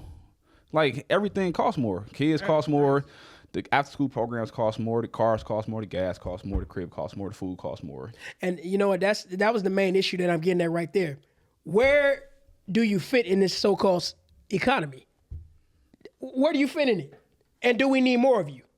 Do we need you reproducing? Because they ain't got nothing to do with you now. Hey, I could go to, I want to say it's China. They looking for a bunch of black dudes in China to help them populate. Japan, one of them spots. Japan. So pull up young brothers if y'all just need some cutty. That's crazy work. That's Japan. And you could be hooping out there. Plus, No. I just want to know if No. the government, who covers the child's financially, who covers the child? Like if y'all want me to just pull up and clap a few, I'll gladly do that. That's crazy. You know, I have been hearing that the STD rate is slowly going up Oh, Where? in Japan. Allegedly. Because you getting, bro. He just said you can go over to Japan and they get, they looking for black men specifically. that I want to shit- say from that here. shit to sound racist as a motherfucker, dog. Hey. It does. But a lot of dudes, they're Come over here, large black men. Pause. With like, come on, bro. I mean, it does. Hey, I mean, it's dudes who will pull the up, though. population rate is going down worldwide. yeah. Like how many? So they want a bunch of black and these kids running around. I don't know signed what they want. I just want to know. But the what's fact that you can go, incentive? the fact you can go over there and they want black men to come over there. When no countries really rock with black dudes. Let's just be honest. I wouldn't say that. Well, I don't mean it like that. I'm talking about They don't rock. they're with not as inviting, open. I wouldn't even. I see the countries I've been to. I've been to Greece and I've been to Mexico 3 times, and I've been to Toronto. I love Mexico. And I've been to Toronto 3 times. When I go other places, they treat like I get treated well when I go other places. It be here with the bullshit. You're right about that. So like when I go to other countries, like I get like like the respect level, like they treat. So it's no. Do they? Like I went to Greece for one of my boys' weddings for a week last year. I walked into like this local, it was like a Euro spot. Mm-hmm. But every time you walk in, like I ate there so much, bro. One, he thought I played pro ball. But initially when I walked in, bro, when I first walked in, hey, how you doing? Like speaking. How do you think you're received just as an American, not as an individual of color, as an American? Because sometimes when I go places, it's like, oh, another snobby American. I think go ahead. I'm not treated. I'm treated personally, bro. I haven't had any bad experiences of like, oh, you're an American. When I went other places, I went into the little Euro spot. He was speaking. By the time I left, bro, we were shaking hands. Hey, how you doing? Like I went to Toronto. We went to Toronto for my birthday this year, and we had an Airbnb, and our neighbor, this random guy outside, we started talking to him. Oh, you guys American? He started talking. Whoop. He was like, oh, like. Yeah, he was from Romania or something. Yeah. But like, it be here when you get so much tension. I think the problem is regarding what you just asked them. I think the issue is they don't like ninjas, and ninjas don't have to. Okay. I'm gonna just say ninjas. Okay. Ninjas don't have to be our complexion. Ninjas could be just the a mentality. Yeah, the American entitlement. Because you got a lot of people over here who go over there and think they can do whatever they want. And they don't but I heard we're not the worst. What's the word I'm looking at? Tourists. The worst tourists is like come from Asia. There's been in several articles that say what they said. They say Asian people come over to other countries and they be like using the bathroom right on the sidewalk and stuff. And if I'm wrong, I'm wrong. I was gonna say I read this in articles. Yeah. Because of the way they grew up and they toiletries and the way they think it's normal. It's not like they coming over to specifically disrespect. It's a different. Well, let me just add this to the. I'm running to the bathroom. Let me just add this to the fire real quick. You know what it is? Yeah. Okay. Let me just add this to the fire real quick. If we want to talk about people coming over here, how do you feel about my man setting that lady on fire on the train? That was wild. That was a real. And did you see it? Did you see the video? I seen the video. It's nothing pleasant. It was nothing pleasant. She was still standing while she was burnt, and that was wild, bro. That dude, I would say kick him out the country, but no. Sometimes you can't. But here's the follow up today. It said allegedly that same guy was deported from doing another crime. Don't know what it is. That's what I'm saying. From what I've heard, under the Biden administration, they had a lot of criminals come over here. That's what I'm saying. Which is like, no, bro, we gotta vet these people and fill them out. I'm not saying we can't have people from other countries come here, but with that BS. That's what I'm saying. That's the problem. I know what they're saying right now. Trump is trying to keep some of them here, but it's just the one that's over here working and going to school. Yeah. He's trying to get rid of the so-called criminals. Yeah. But even with that, look what's happening right now. Not just with the border crisis. Look what just happened in New Orleans. Mm-hmm. We just talked about that on the last show. That was wild. Did you hear about the little girl in New Orleans? She drove 5 hours away just to go party on Bourbon Street, and she passed away. Her parents didn't even know she was there. She passed away? She was in it. Oh, she was regarding. She was one of the victims. She got caught up. Yeah. And look at her the guy. parents thought she was up in her room sleep. Wow. And she snuck out, drove 5 hours just to party, and got. Well, look at. I don't. It's very hard for me to believe in coincidences, but those two, that guy and the other guy in Las Vegas, they were trained in the same army base. Yeah, I heard that too. I heard that. It's something going on. That don't sound. Hey, that's too close to be a coincidence. And he was in a Tesla truck. But hey. Oh, that truck was rigged. So I heard that truck was rigged with explosives. Yeah. But that's good advertisement for that truck. No, because Man, that boy. They said the stock dropped. No. I'm saying the truck took the most impact. It didn't even really affect the building because the truck. No, I get what you're saying, but I'm saying the stock dropped because of that. It might have dropped for a day or two, but when people be like, that actually did take the brute force of the. And when you think about, look at it like this: when an electrical truck go on fire, they can't just put it out with water. No, yeah, I give you that. Them things they gotta let that burn out almost. Battery pack. Go back to what y'all said earlier. If I see somebody pissing on the ground outside, bro, like that's. You said that. That's crazy work. I mean, we all done I've had to seen do it. it before in the bushes, but like, I'll be mad at somebody too if That's crazy. That's if you crazy came work. to my country, and Smokey you, back here taking a. like if I just see you just letting some shit loose, bro, and you just like on the Yeah. corner, bro, like It's a dude downtown be doing it because I used to work downtown doing security, and it's a homeless black dude. If y'all ever see like brown stuff smeared on the walls, Oh, what? Bruh, I'm telling you, he did it right in front of me one day, bro. that's out of pocket. I was a security guard. I was like, "Hey, bro, can you stop? Hey, bro, you don't come on our property." But I didn't want to touch him. Stop doing that. You clearly crazy. I'm not going nowhere near you, bro. He was man, no. Wait, hold on, That- wait. You that- said downtown. Downtown Detroit.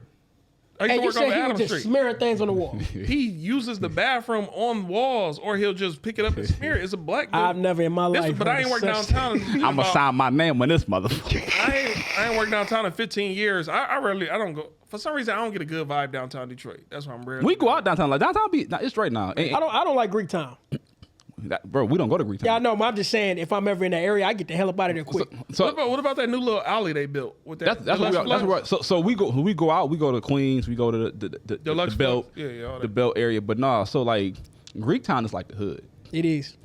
It is that little street with the 5 guys on it and Yeah. stuff. So we went downtown for draft weekend. You went to draft weekend, and like this when we went to B-Dubs. So it was like the Queens, like Deluxe Flux, like belt side of downtown. And when we walked to B-Dubs, it was like night and day. Like the people, the vibe was different. People was different. Man, I love It was like we was in the hood. Yeah, Bro, like I'm not going to Greektown. Like You talking about for the NFL, right, Drew? Yeah, or just when we go outside. Last year in April. Yeah, but so we walked from Queens area where we were at over because we had met your boy that moved, and we walked to get food at B-Dubs, and we walked, and it was like night and day, dog. Mind you, it's only about a 5-minute difference, bro. It was night and day. No, you're right. And cops be out. You're right. That's like, the main street that bro, they be bro, on. it was no cops over by Queens. Yeah. It's like 5 cops over there by. Did you ever been into that bar right next to B-Dubs? I think it's called the Wall or the Well. I've been there once. Yeah. I thought they had a dance floor in there. It's just a bar. Bro, and- the shit like this big. yeah, it's not. It's small, but where the dance floor? It's just a social place. Yeah, we've been to the Mike Epps Club. Mike Epps Yeah, we Club. went Still too. ain't been there yet. Yeah, we've been there. It's straight. I mean, it's it's like a walk in, walk out type. I was gonna go to Mom's Spaghetti, but I heard that thing get bad reviews. Mom, you talking about that Eminem spot? Yeah, I keep hearing about the reviews on it. Yeah, I don't even. But I never even tried Wahlburgers. Mark Wahlberg. I feel like I had them before. Yeah, Yeah, I'm straight. yeah, I'm straight on that. Hey, y'all ready to pull some questions? Yeah, I'm with it. All right, so this is the part. Those of you that don't know, we start pulling questions. So we just gonna make it fun. So let's play the music. Yeah, I see a lot of y'all keep trying to join in, sending invites. I don't know how to accept the invites. Now, if you want to pull another question, it's on you. Are we doing 2 questions each or 1? Let's do 2. 2? Okay, let's get it. I'm gonna play it again. We pulling questions. Any suggestions for questions? Indigestion. Can I go first? It's on you. I'm gonna knock out this first question. It says, if you were in a horror movie, how long would you survive? Shit. That's an easy one. It depends on who the bad guy is. I feel like we answered this before. I think we did. We did answer something like that. That's an easy one for me. I wouldn't be in no damn horror movie. Man, hypothetically, Why would I be in a horror movie? it ain't up to you. That's like a random act of violence. There's people randomly just. Okay, let me just say this. 9 times out of 10, people are in horror movies because they put themselves in that situation. Don't do that. Am I lying? Texas Chainsaw Massacre was real. Okay. Now, I know a lot of that was fabricated. I'm being honest. Okay, a lot of that was fabricated. But going by the movie that I saw, they put themselves in that position. They want to pick up a hitchhiker. A lost hitchhiker at that. Remember at the beginning of the movie? Okay, let's do Jeepers Creepers. A bus just randomly have issues and somebody outside. Same thing. They want to go figure out who the hell that thing is and who put that down the damn hole. Well, I'm just saying you're in a horror movie, Pause. not that you want to be If there. I'm in a horror movie, I'm gonna live. Like I give like I said this shit before. Like I love horror movies. What make you think you're gonna live? So Freddy, Jason, Michael Myers, right? Or let's just say Jason and Michael Myers. I'm sorry, bro. I'm not getting killed by somebody that walks. You're chasing me and you're walking. I'm thinking. And you're walking slow. And this goes back, not to be off topic, to being in shape. we all have different whys to why we be in shape. Want to look good, feel good. It's mental for me. It's mental for you. Want to, at some point in your life, you're gonna have to either fight and or run.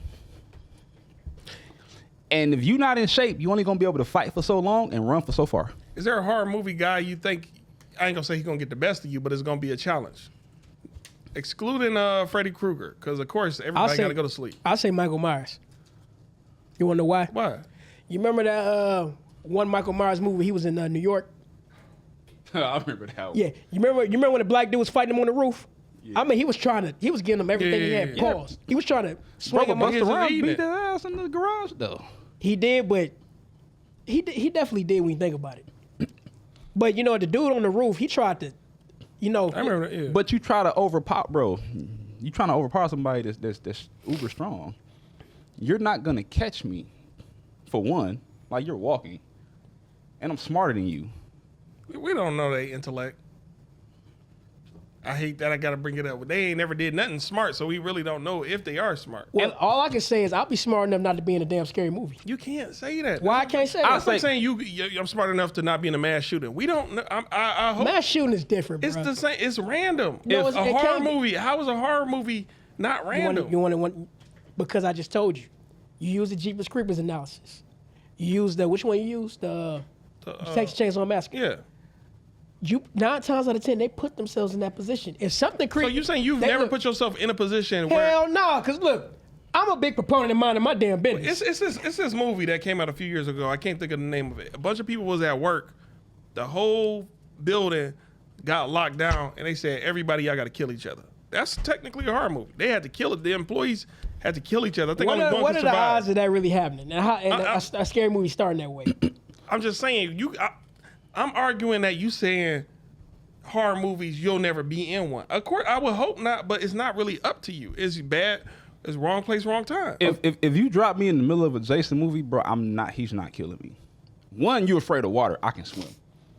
What if you hook up with a baddie? Because usually everybody who getting clapping some cheeks, they always die too. So what if it's a baddie there, y'all flirting? Next thing you know, you're distracted by her beauty. Can I add my insight on that? So let's just go by the logic of the movie. If they clapping cheeks, why do they got to take their ass all the way out to a damn forest at night to clap cheeks? Right. And to get out the car. Man. Why do they have to do that? What is the significance of clapping cheeks? I'm not driving to the middle of the woods with nothing to crack, nothing. I don't understand that I'm just saying, I don't get it. Do you? Bro, you done drove by like 5 motels, but you gonna drive to the They middle. high school and teen, they don't got money like that. Look.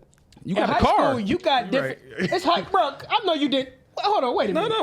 Wait a minute. Hold on. Don't direct nothing How in do here. you say something like that? What? All right, we all been in high. We all right. clap cheeks in high school. I'm assuming. And we found different areas. You created for high school because you ain't got nothing to do. Bro, you was cracking shit in high school with no car and no phone.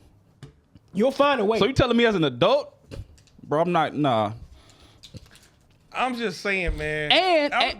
And if I have a vehicle, we can drive to my crib or your crib. Why we got to go to the middle of the woods? Or just be in a car. Or just be in a car. But when you in the car windows get steamy and you don't realize somebody walking up on you.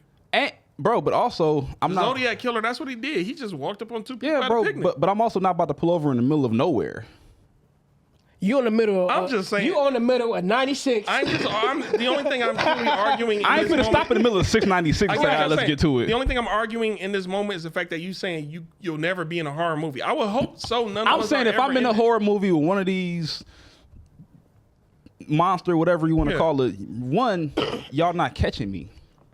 It's not okay. I would hope so. Like you walk. You don't catch me. If we're talking about those horror movie creatures, the walkers. And if we're talking about Freddy Krueger, just for the sake of conversation, Negro, it's my dream. And on top of that too, just get around some fire. Bro, like I watch horror movies. Like I watch them. I love horror movies. A lot of times they get caught because the obvious shit they just don't do. Let me rhyme to Leprechaun and Chucky. What about them? Oh, I'm putting the shit out them. I just had to ask. Oh, you talking about the I'm putting the shit out them. Yeah. I got a size 15, bro. They going that way. I just had to ask. All right, what about you? What about me? What? So can you see yourself surviving a horror movie or getting put in one? I'm surviving all day. Okay, if you in Especially a zombie movie. If zombie movies really count, bruh. It Okay, depends on how I let- interact with the first zombie. I'm surviving though. all right, let's go by the zombie movies. Okay. What would you do to survive a zombie movie? It depends on how I know that they are. Like if I'm just chilling and somebody knock on my door, I open it and get bit. I'm hit. I'm be honest. But if I got warning, hey, the zombies are out. One, You don't look out the One, door? first off, if somebody knock on my door, I'm not just opening the door. I'm just saying. It depends. Who is it? You seen And zombies don't knock on your door. I think it was Dawn of the Dead. It was a zombie movie where as soon as they woke up, it was a girl at they bedroom at the end of their bed. She's a zombie and she tried to eat them both. You hit. You just woke up. You don't got no defense. But So that's what I'm saying. You talk about on the door. Zombies don't knock on the door. They break in. They don't. Well, some they be. I play Open Call of the Duty head. Zombies. It's over for Yeah. them. Oh man, add me, bro. That's all I play. But what I'm saying is, it depends on how I interact, or I'm aware that zombies are out right now. Because if I'm just walking up the block, you remember Shaun of the Dead? I remember Shaun of the Dead, yeah. They didn't realize everybody was turning into zombies around them. Like if I'm just walking up the block and I don't realize it, and someone just come out and bite me from the back, I'm hit. But if I have warning, I'm surviving the whole way through, bro. Unless they can run fast. If they get it, zombies, I don't know. Like Z World or whatever it's called. World War Z. World War Z. If they running. I'm getting in my car. Hey, we ready to move on to the next Yeah, question? next question, man. All right, my question says, what's the worst you handle rejection? The worst you handle, man. I don't Somebody handle it bad at right or all. wrong, but I get what they saying. Me neither. I just be like, all right, peace, and then I think that make women shocked. They be like, wait, what? Now, now we talking about rejection from a woman? Rejection from I a assume from a job? woman Okay, well, or job too. All right, bye. move on. Why would I handle? There's no. Hey. We don't got to speak on Everybody that. not everybody type. What about you? I'm elsewhere. What? What's the worst you handle rejection? I mean, shit. Somebody gonna say yeah. Yeah, man.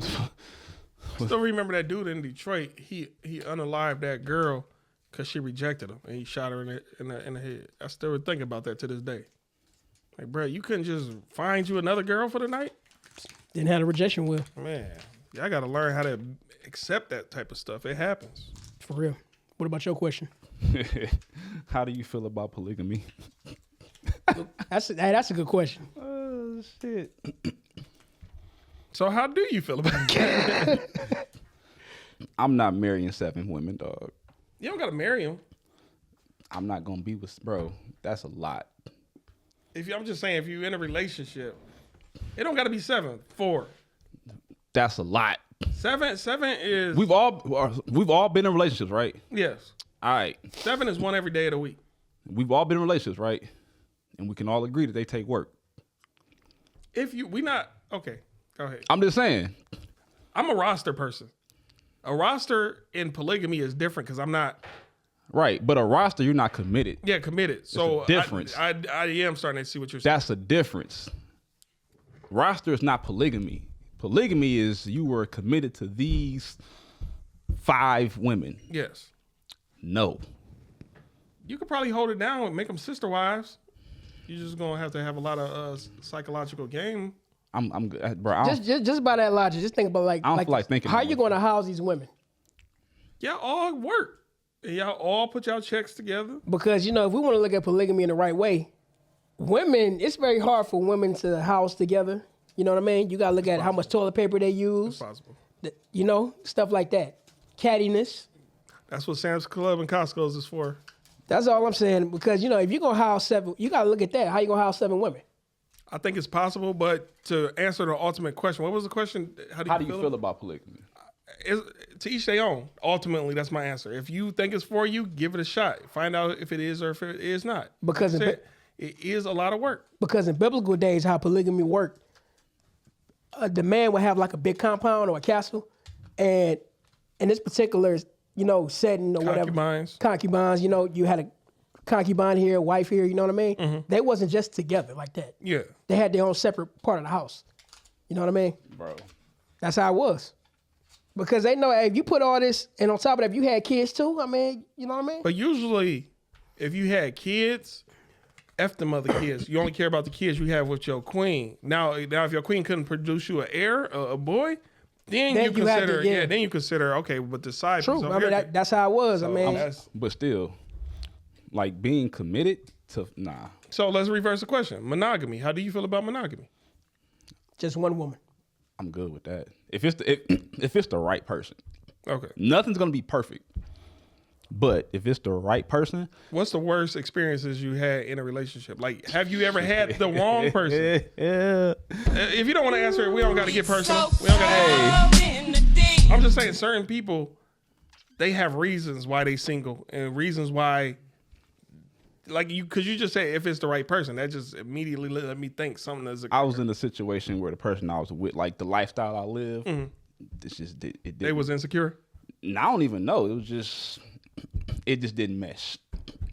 Me eating healthy and working out just wasn't a thing that they enjoyed. You know what I think what it was? You were too good for her. Hey, you said it, not me, dog. Have you ever? I'm gonna keep it 100. You was too good for her, and she couldn't keep up. Have you ever encountered a woman? Because I hear this happens overseas in like Asia a lot. As soon as they get in a relationship, they try to fatten you up because they don't want you to be attractive to everybody else. Like, I got them. Let me. They do that here. I mean, they do it here too, but It hasn't happened. It's never happened to me. Yeah, that's what I was wondering. Has it? Yeah. Nah, it didn't happen to me. Some girls try to switch up your lifestyle. Like, no. No, it just. I go to the gym 5-6 days a week. Regardless if she say stay. Yeah, like, bro. I mean, but I Move, girl. Like, I'm going to the gym. Yeah. I'm going to the gym. Like those. Like, I'm going to play basketball. Like, those are things that it's not just physical. It's like mental for me. Yeah. Like, I will be miserable if I just can't. You know what I'm saying? So like, it just didn't mesh well. I got another question for you. Do you think it's possible for a man to sit up under his woman all day, every day? It's mad unhealthy. Nobody should do that, man or woman. Nah, you need to have your own shit. Yeah, I even like my women to have friends. Like, I ain't gonna say you can't become friends with all the people I know, but have your own social groups. I'm not insecure. Have your own social groups. I trust you. All right, ladies, you heard the men have spoken. I mean, Be careful what you wish for if you say you want somebody that's clingy. I just feel like you gotta have your own. Like, everybody need to have their own shit.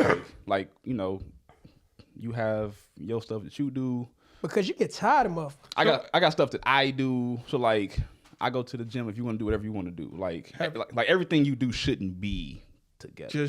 Have either of y'all ever had to tell y'all spouse she not a good friend for you? Stop hanging out with her. Because I've had to do that in this past relationships. Like, yo, this girl is a rat. Stop hanging out with her. Like, I don't like being that. I don't like to enter in somebody's life and, you can't hang out with this. I haven't had that, but I questioned one of my ex's friends. Or somebody that she considered a friend. Okay. But at the same time. What was it, the ratchetness about the friend? Or? No, so, like, she worked with this lady and they became friends. But she would tell me stuff like so-and-so, she said, she a bad bee, this and that. And, like, the chick that she became friends with was basically a glorified side chick. Like, she was messing with a dude that was married. And I'm like, you hanging out with this person that's messing with this married dude, and, like, you're speaking highly of her. So it was kind of like. But at the same time, birds of a feather flock together. It wasn't an issue for me. I'm just saying, like, in ours, that wasn't the reason why I saying where. I'm just saying, but like. No, I know what you mean. But I was just kind of like, how would like if I was like, yeah, my homeboy cheating on this girl, like how would you feel? It was just it was just weird that like you speak highly of, or like you hang out with this person and y'all kick it, and say if it ain't you consider this person a friend, but like she's openly telling you that she a side chick too. Like, that's what I'm saying. Like where your mindset at? That's how I look at it. That's why a long time ago I was involved with this girl, and one of her friends was just I saw nothing but red flags. And I was like, man, you got to stop hanging out with her. And then I met a second one of her friends. And I'm like, I don't want to just keep telling her to stop hanging out with all these girls. So I let the second one, like, you could be friends with her and that girl. I should have just told her to cut her loose too. But doing that, like when you enter in somebody's life and you tell them, oh, don't hang out with this person, this person, that make it seem like you trying to keep them all to yourself and be controlling. I wasn't trying to be controlling. I just saw hella red flags with a bunch of her social circles. You let them see them for themselves, dog. Yeah. So that's why I fell back. I'm like, hey, you gonna find out. Hey, I got another question for you. Do you think at the end of the relationship, when it don't work out, you should give an exit interview? Exit interview? Exit interview. Like, why did it work out? Like you exit interview from a job. Hey, dog.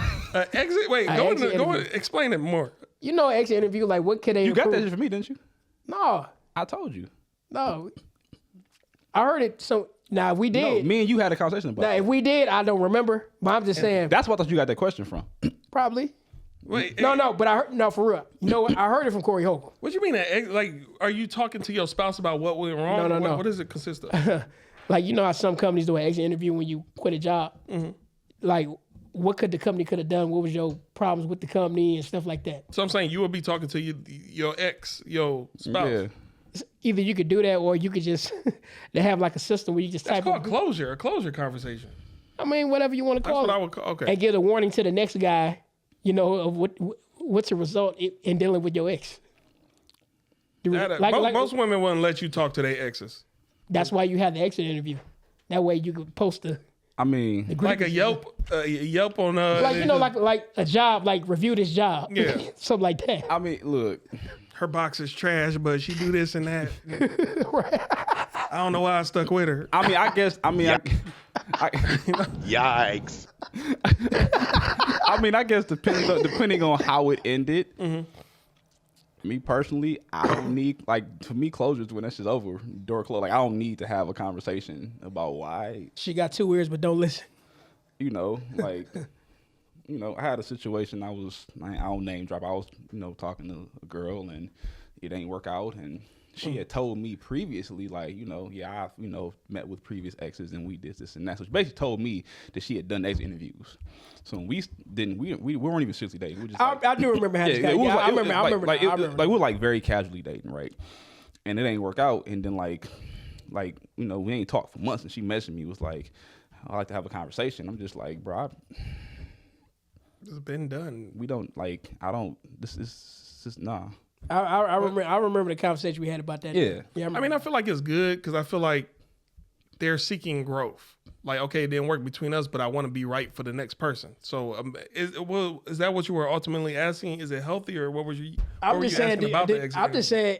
No, I said in a way. Do you need to warn the next person about what you're getting yourself into with that person? Do I need to warn the next person? Yeah. That's that person's business. Yeah, that's their No. business. I get that, but at the same time, do you think that'll make things better into knowing what this person might get themselves into? You mean like if I date a chick and then he's gonna date her and I tell him? No, something like that. Bro. Like leave a note, a sticky note, Like beware, on her back. Beware. Bro, Don't leave the toilet seat up. look, bro. Once this shit's over with, you go your way, I go my way. I'm not finna no. Yeah, because I'm not finna put my energy into like doing all that. I ain't gonna say I don't want to help out the next man that acquires this woman, but the woman has to kind of do what you say, get closure, figure out what went wrong to better themselves for the next person. Now, when certain things come to light, like if we all in a relationship with our own relationships with women, and one of her friends be like, by the way, she had a train ran on her.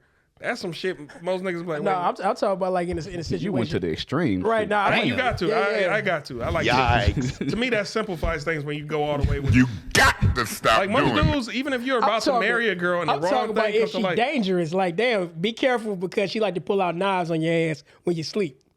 That's part of her past. went to Just the like being a extreme, train too. ran it. You said what? Damn, y'all going to the extreme. That's what I'm. Okay, I mean, but it you happens. got to because some of the soft stuff you can let slide. She'll call the police on you if you ain't careful.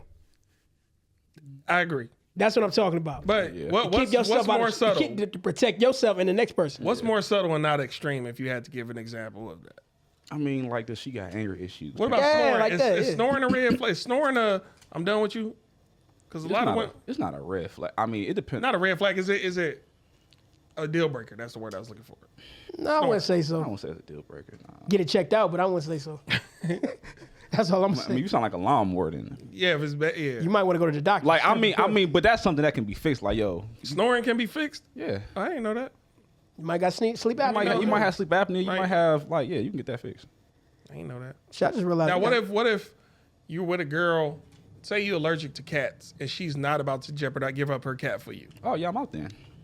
I'm not finna be in the house itchy eyed. Not super allergic, but okay. I'm not finna be itchy eyed and sneezing all day. But you love her though, and she's just not about to get. So who you rid of- love? You love me the cat. Like I love my well-being. How about that? like I'm not finna be in the house itchy eyed and sneezing and coughing because of this damn cat. I agree. And the cat love to get all on you and want to get pet. Like, nah. Now this if ain't happening. the cat paying some bills, and I'll suck it up. Pause. Cat in the hat. Man, yeah, that's a pause, man. I'll suck it up. Pause, man. You got to stop doing that. But like if the cat ain't paying no bill, like I'm not finna be itchy eyed and is sneezing because you love this cat. Man, let's go to the next question, baby. We got one more question. Let me see what I got. Did you already ask yours? Not, yeah. Did we already We all did one question. We got two. Everybody. Who's your favorite comic book? Oh man, nigga spelled camera. The fuck? Somebody spelled who's your favorite comic book camera? Hey, who wrote these questions? I don't know who wrote this shit. No, I'm saying like where y'all get these from? Oh, usually after an episode we'll have you like if you read 2 questions you got to write 2 questions for the next time. Oh, Who wrote this shit? But who's your favorite comic book character is what they most likely. We are make. not lying. Somebody literally said that. Look, Who's your favorite? I don't know who comic wrote book this camera? shit. Type of freak shit y'all on. You come across like a nice guy, but you're really a piece of shit. Comic man. book. Hold They on, spell wait, camera wait. correctly though. So remember what I said, because I said it. Oh man. Who wrote that? Hey, hold on. They Wait a spell minute. camera correctly though. I'm We are proud not of them. lying. Somebody really wrote Who's your that. favorite comic book camera? Okay, let's answer it like we know what they're talking about. My favorite comic book character. I gotta go with the powerhouse. I like Magneto, Magneto. but it's people way more powerful than him, like Dr. Manhattan. But yeah, I rock with Magneto for now. Favorite comic book character. I like Killmonger What about him? because he was more Malcolm X, and Black Panther was more MLK. You know, that's what I was about to say about Magneto. I hate the fact that him and Professor X were made after Malcolm X and MLK, Yeah, but y'all same didn't thing. make the characters black. And that's what, I was You getting know ready they to wasn't say. gonna Yeah, do that's that. exactly why. You know mean- they wasn't gonna do that I mean, I understand y'all like to be But he did universal, with Black when Panther. I'm saying they like to because be it's universal. Black Panther. Yeah. It don't make sense because they like say- to be universal, I but say nah.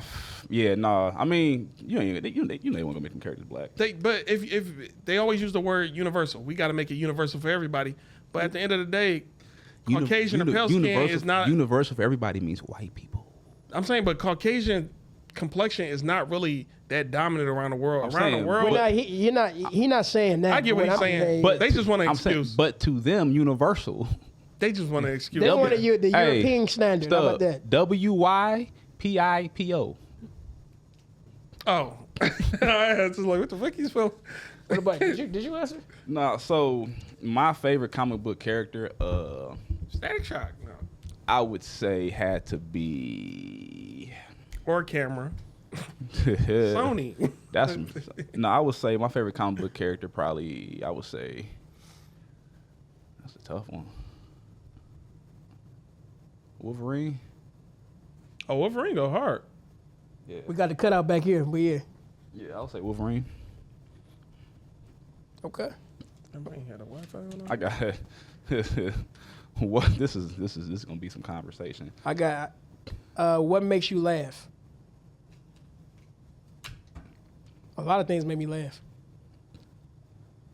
Being on this podcast made me laugh because, good conversation. Get to lead into a joke. I mean, Corey Holcomb made me laugh. Oh yeah, comedy make me laugh all day. Yeah, comedy. Comedy. Sporadic moments make me laugh. Like I don't really like pain when people trip and stuff. It's funny, but it's impulsive humor. I mean, I have a different sense of humor because, to me, South Park, Family Guy, it's just funny as hell. This make me laugh. Why are you gay? That shit's hilarious. That makes me laugh. As you know, it's kind of fucked up, but laughing at something you think about that happened to you back then, but In it the wasn't past, funny. yeah. Yeah, like that. Like I remember one time, my homeboy, I was in the car with him, and he don't like to stop for pedestrians. Who me? Oh, yo, No, Oh. not you. So Grand Theft Auto? That dude make me laugh when people got road rage and they be just cussing niggas out. That motherfucker. No, I'm thinking about this particular moment People where be hard behind the wheel of a car. Pause. Hey. Why are you Come gay? on, bro. That was Hey. pause. Hey, yo. Oh, me, that would be funny though. Nigga just Not up in here! a stiffy drive. A dude driving with a stiffy. Not up in here! He said it's so clean. I ain't mean like that dude driving with a Not stiffy. up in here! He said it's so clean. Tough behind the car wheel. You got to stop. stop doing that. Narcissistic a-hole. You sure is ugly. Hey, that make me laugh. Oh, shit. That makes me laugh. Hey, bro, that dog. I'm heterosexual, y'all. Oh, man. I am a boy, Damon.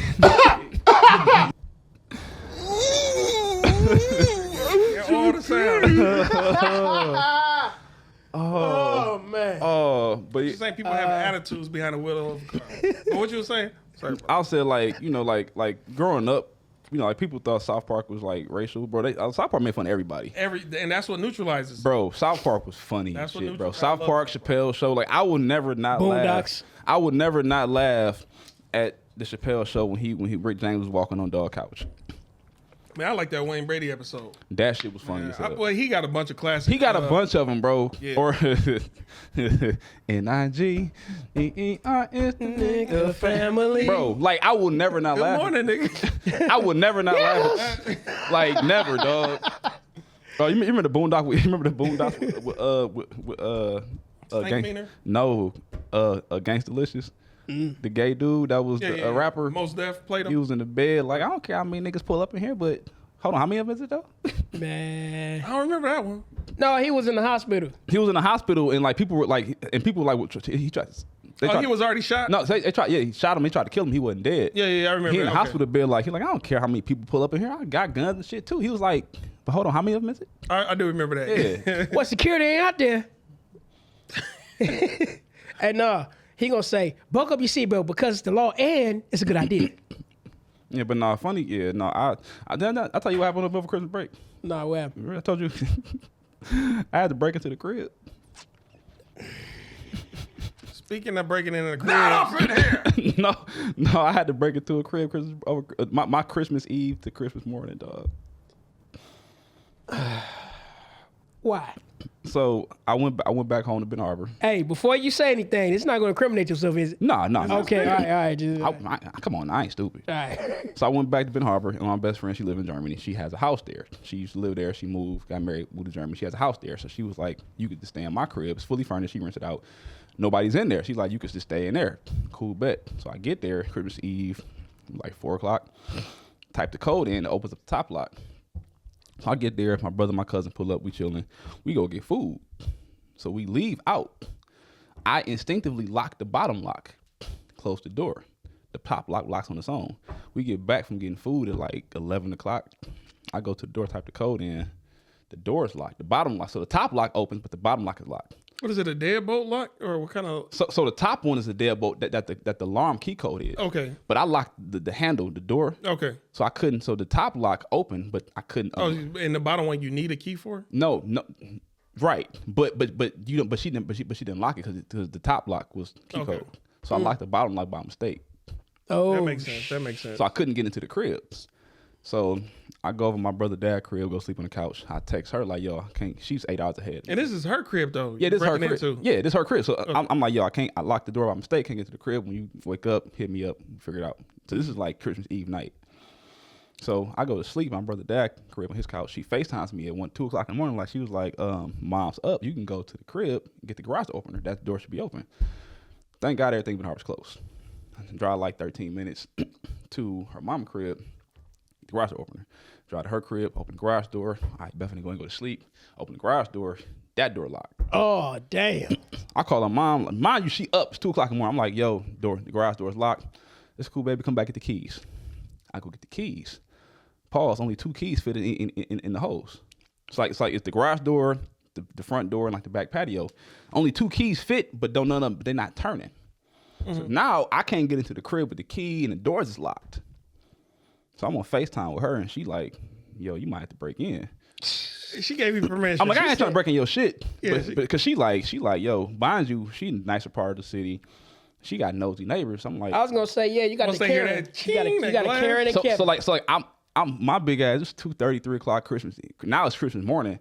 I'm popping off screens, checking windows. Looking like the Santa Claus on Friday. I mean, why Next. did you have to be there? You could have just chilled with your peoples till she got back, right? No, she live in Germany. her house is there. She rents it out. Oh, I get what you're saying. like Airbnb. So even if she wants to rent it out after you, she wouldn't be able to. No, she can. Okay. I would try, but so at that point, I left my brother dad crib, and I'm like, I ain't finna, like, it's 3:00 in the morning. So I just started popping off screens. Like, I'm like, if somebody come outside, I'm screwed, bro. Like, I'm fucked. Pop off the screens, ain't open. I walk around the side of the house. The motion detector from the neighbor's floodlight pop on bright as hell. I'm like, fuck. 6'7" black man breaking in cribs. So long story short, I popped out the screen to the bedroom window. Window rolls up. Push the bed forward.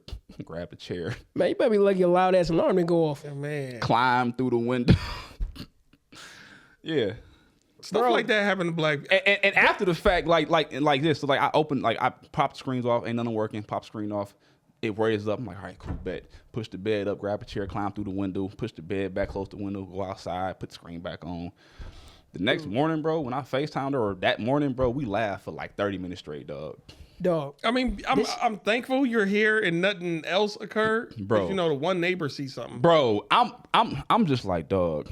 Bro, this sounds exactly like the script from Friday After Next. When he broke in Craig and Daddy Crib in the beginning. Yeah. It sounds exactly like that. Dog. I mean, I've had scenarios like that where it's like, dog, I look like a criminal, but I'm not. Bro, I'm like, bro, if the cop, like, I'm gonna have to FaceTime her to prove it's her crib. I'm like, dog, I just need to get into They're not going to give you a reason to do that. I'm just, right. come on. Because I remember one time I was buying something off Craigslist. As soon as I went up on the guy's block, it was kids and people all outside. And he was like, hey, man, just put the money in a mailbox and grab it off the porch. I was like, Oh, bro, can hell you just come outside and we just make an exchange? He was like, man, just put the money in the mailbox and grab it off the porch. I was like, bro, this looks really sketchy. I don't want to do this.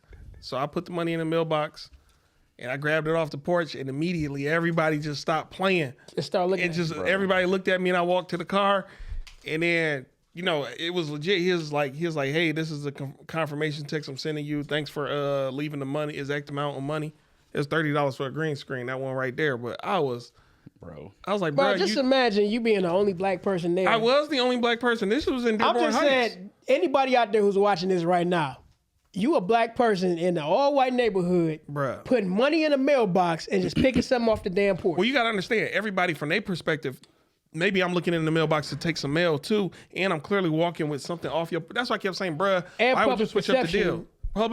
Everybody who just witnessed it, just seen a black dude grab a porch pirate. Bro, I'm 6'7", and I'm walking around this house popping screens off.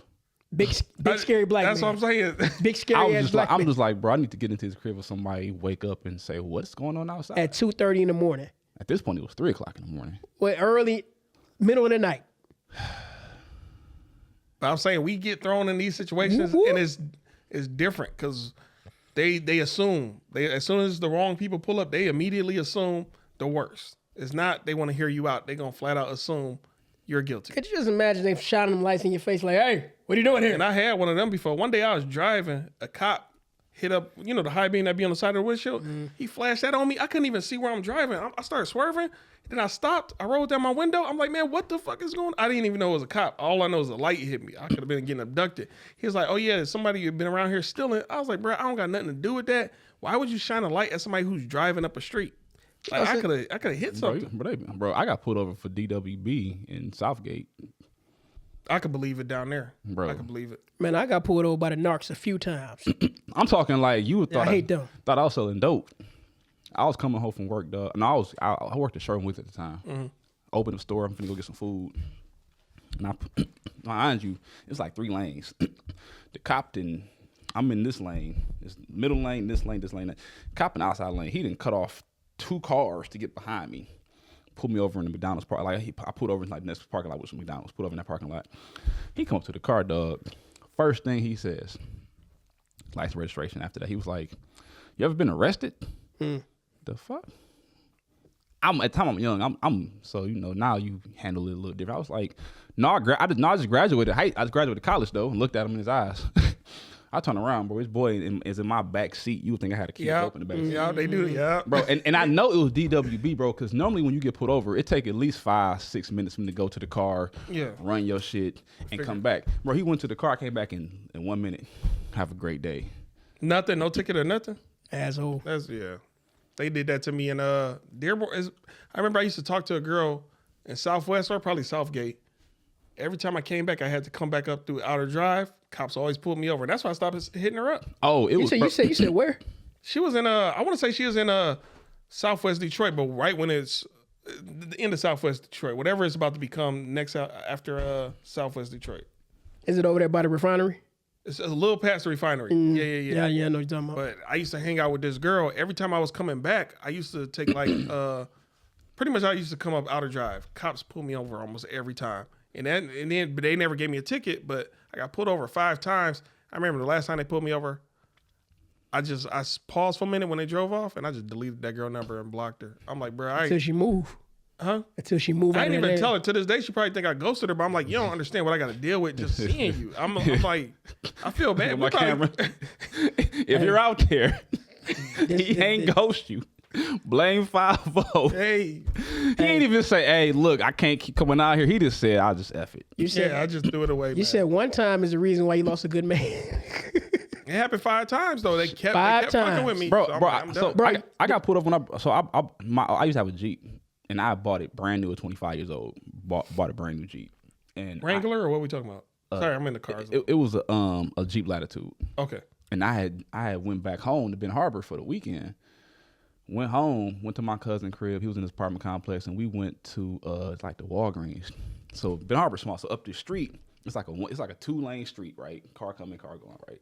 So cops coming this way, we going to the light. So we going to the light. So a cop comes, this way. I'm going toward the light. I didn't got to the light. Green light, made a turn. Cop then doubled back, pulls me over.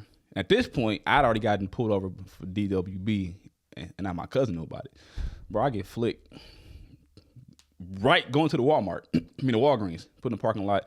I'm in the car. Hide my cuz bro, just chill. Cop comes to the car. Yeah, didn't see you. I didn't see your brake light back there. I straight face like, that's because I didn't brake. Yeah, you. He was like, oh, okay. Whose car is this? Man, get your. It's my car. Ran the shit. I'm like, young black kid, nice car. I'm like, come on, dog. But that, you know what? I realized why they always ask for your ID. They trying to keep tabs on you. Oh, we got him in our city. Now it's like you remember back in the day, slaves, the masters gave them that permission to be out in town and stuff. It's like one of them cards to see where you at, what you doing, what you up to. They just checking on you. They really got no reason to pull you over or ask for your information. You know. Now I think about it, since you was talking about your Southwest Detroit story, Mm-hmm. I had the same story. Going to Inkster, visiting this girl. It wasn't 5 times. It was more like 3 times I got pulled over. Riding down Michigan Avenue. And you never got a ticket though, did you? Never got a ticket. That's why you know what it is. Yeah, because the thing about it, like you said, like our Southwest was bad for you, Michigan Avenue was the worst for me because you passing through Dearborn. You pass through Dearborn Heights. Damn near Garden City. Yeah. Michigan Avenue got 3 cop stations on Michigan Avenue. On the Ave, yeah. Right there on the Ave. Right on the Hated going Beach out. Daily in Michigan Ave. Beach Day, yeah, that's one of the main ones One of right the there. main one, yeah. Uh-huh. And the next one you got Garden City. Garden Then City you is got right the before one Westland. on Michigan Ave in Greenfield. Mm-hmm. Yep. So it's a few. Yeah, he right. And at the time, you remember I had a neon, hot red neon. You can see that. Nigga, You can see that a mile away. Bro, that's why you got pulled over. You can see that a mile away. 4-door, 2-door. It was 4 at the time. Okay. We got a black Negro with a beard and a red neon. Got a black you know, Negro with a red- beard and a red neon. Red cars, they say They get pulled over more. They get pulled over more, and it's just something about your eye is attracted to the color red. Hey, I think he has on buff. And no, back at that time, I didn't have a beard. They just said neon, get him. Woo! He Pull my looks ass. like he's somebody. Get him. But let me ask y'all this: have y'all ever got pulled over by the narcs? I have twice. No. Oh, once at a bus stop. I was at a bus stop. How do you get pulled over at a You mean damn like bus stop? You mean like DA? They in the black Crown Vic. Them dudes. Nigga, I was at this what happened. I'm at a bus stop, waiting on my bus to go to work downtown. Next thing I know, again, I'm thinking about to get abducted. That bright light hit me, and I just kept feeling something. I'm like, dog, I think a nigga just thought you get flashed. robbed. I thought a dude flashed a flashlight in my face while all his boys just robbed me. I started feeling hands everywhere. Then when they dimmed the lights, I was like, man, what the fuck? I'm about to swing on this dude. He was a cop. And he broke out laughing. He's like, why you don't got no guns or you don't no drugs? He was Why like, you ain't got no guns? Why? Or no drugs? Yeah, that's what he said. Why you don't got no guns? It was right on Finkel and Myers. Bruh. Right at That's why he was gas asking you that. Finkel and Myers. I got a story Right across about, from that Little Caesars. I got a story about that area. So that particular area over there, right there on Finkel, I want to say where Henry's was. Henry's. It was on Finkel near Illinois. Okay. So I let my cuz, I hope you watching this because I'm about to tell you. Yeah. Sorry, cuz. Hey, cuz, I let my cousin, red neon, let my cousin drive. Hey, let me drive, cuz. I get it because he actually is a good driver. I get that to him, but he risked it. Risk it by mean was he saw the narcs, Tiger Squad at the time. He did not want to get pulled over. I understand because I damn sure didn't want a ticket on my, you know what I mean? So we on that area, the street where it turned into the lodge, and it's a one way. To avoid the police, this dude went the wrong way down the one way. Oh, this nigga. Caught, bro. As soon as we got out the street, we thought got caught? I was in the car with him. I thought we was home free. Then all of a sudden, whoop whoop, this other boy was right there waiting on us. Man, he snatched all of us out the car. No? Huh? The fuck y'all gotta get out for? No, we snatched because he went the wrong way down the one way.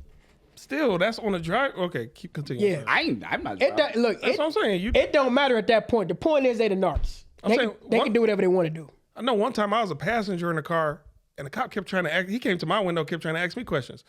I just looked at him like he was fucking stupid. I didn't say shit to him. And he got the hint like, bruh, I'm not about to let you talk to me about shit. And then And one of the dudes we was riding with at the time too, he just got out of jail. damn. So they took That's your him. mommy. That's your mommy. 3 strikes. Was he on probation? Not at the time, no. Hey. They just ran. You know how they run his information. Remember the thing fell off and you realized the car was stolen. Oh yeah. On a movie? 3 strikes. Remember when he got out, he was in the car with the dude that With Martin Lawrence? no 3 strikes. What is 3 strikes? You don't remember 3 strikes when Brian Banks, Brian Brian Banks, Hooks or whatever? I can't remember Hooks, this shit. Faith. You remember the dude? You remember Stacy that punched? Remember? Yeah, I know Stacey. he was in there. From the wood. Yeah. He was the one I was driving the car, and dude that just got out of jail, and he in the car, and he was like, bro, yeah, like the car hot, and he looked and the thing fell off. Then he started shooting at the police. He started shooting at the police. Then he took off running. I'm not remember. I know I've seen it. Hey, that's and a I know hood classic. Bro, Talking about That's a good DeAndre class. Bonds. I just Yeah, DeAndre Bonds. I don't remember it right. But no, I got pulled over on Crooks and Big Bro. Everywhere. Crooks and Big bro, Big. You out there in Troy, bro. But listen, I was driving for like 3 miles. This cop followed me for like 3 miles, He was bro. waiting, man. Fuck up, please. Like waiting. yeah. I made so it's on Creno. We go to Miss Kebab. I'm going there today too. Shout out to them. But no, I was going home. I think I was with my ex. I was living in Roanoke at the time, and I'm driving up Big Beaver for like miles. Like, I'm back by Livernois. Dog, I make the U-turn to go on Crooks, get pulled over. Same thing, looking in the back of the car and shit. It's like, bro. But I had there was an undercover narc in Midtown. It was a dude. When I lived in Midtown in Wayne, he did activity, Whatever that means. and like it was like this, like Midtown's such a small community, but it used to be by Wayne State. You pretty much know who lived there, who's over there. Prentice. Yep, Prentice. Shout out Prentice. Prentice. And there was, and like, so like, who's over, who, like if somebody's new over there, somebody new over there, who somebody, so like, it was like this random guy one day, just random dude showed up, like randomly drunk, supposedly, right? And he like had like a 12 or 24 pack of beer. He drunk, trying to talk to people and all this. I said, I live over here. He put the beer down and was like, man, y'all good, bro. Y'all had these for the night, man. Go ahead. And he walked off. He walks off drunk. Dog, my homeboy, the dude who, he looked at me, he was like, he opened the box. I don't know if it was wire in there. He just started pouring beers out. Next time I saw the guy that was drunk, he was fully sober with a badge on. Trying to get motherfuckers. Yeah, Yeah, dog. Hey, I got a good question. Actually, I got two I want to ask. I forgot about you. Forgot it. So this is gonna be wild. What was your wildest teenage experience? Which one? The wildest one. Yeah, we kind of self-incriminating now. We kind of self-incriminating now. If you could say, I can't think of that I'm gonna start with you. No, I really can't think of that right What about you? Hey man, statutes and limitations. What did I really want to plead the fifth on this question. I gotta do two out of wow. Hey, pick another question, bro. Yeah. Pick a nigga. I know I got some. I just can't think. We gonna Cause I got some, but it's none I could. I don't want to talk about that one. Some of them I'm taking with me. I will. Boy. The hell to whoever wrote that one. You think we gonna snitch? Nah, that's not a good one. That's basically what that is. We not telling on ourselves. Man, your mama gonna call you the next day. Like, what the hell you think this is? Shit. If you don't get that bullshit out of my face, bitch. I'm gonna sit here and tell you okay. Yeah. That's probably the same knucker who wrote that damn question. What we got going on with this one? See what we got here. I know my handwriting bad, but shit. Well, welcome to the Takeoff. Damn, that's not a good thing. Damn, I'm not asking this one, but this is wild. Who wrote this shit? What is that? What's that? Would a real friend tell spots about your cheating ways? That's wild. Wait, what a real friend do? What? Would a real friend tell spots about your cheating ways? Can we go with? Let's go with that question. I really want to go with that one. Okay, I got another one. But okay. Real friend. I got Would a real friend tell spots about your cheating ways? One, Shit. I don't cheat. This is all hypothetical. It ain't about if you cheat or not. What Charlamagne say? Black men don't cheat. Black men really don't. I agree with that, but here's the thing: certain things your friend not supposed to But why have though? taken your business. I want to know the motive. Why would your friend even consider telling your wife unless he trying That's to slide? really none of your friend business. He trying to slide. That's none of your friend business. Because and I agree with you. Pause, because but we all know what this means. The back door. that's what I'm saying. Your You over friend here taking telling away them from- what I got going on. What type of friend are you? Nah, bro, get your ass on with that bullshit, man. Hey, If you don't get that bullshit out of my face, bitch. Baby, he lying. Why are you gay? that's what I would tell him. Baby, he I would lying. tell But him what do you that. say after that, baby? I would tell him that. Like, bro, hey, no, because Why are you gay? yeah, like, no, that's some bullshit. No, how you going? No, fuck that. That pissed me off. No, why are you in my woman face snitching on me? Especially if it's not true. Can you imagine it? Because dudes do That's that all what the I'm time. saying. That's what I'm Hey, trying to Why say. would she believe him? Because it's the back door. Pause. Pause. Yeah, definitely pause. But you look. But if your girl believe it and start rocking with your boy, But that's what I'm saying because there's been righteous people around Some snakes. homies would do that, like you said. Some homies be like, I wouldn't do you like that. You know, he be out here doing you bad. He out there doing this in your Yeah. car, whether it be true or not. The point is, she's like, really? Man, I never That's thought to about a that. degree Then why all of you- a sudden you warm. You know what I'm saying? But that's to a degree why you should never let them get that cool. Because even back when you first was staying over here, you had a girl. I ain't pull up like that. I agree. And you know, most of my friends, I don't want to get to know your girl that well. Every now and then, if you pull Look. up, I'll be cordial, but I don't ever want to know my homeboys' girls that well to feel comfortable like that. Look, I've been around my homeboys. I know they girls. I know they exes. I won't even follow them on social media. Yeah, I don't. That's do how that. I won't even If do I that. did, somehow it's an accident. I don't follow. Yeah.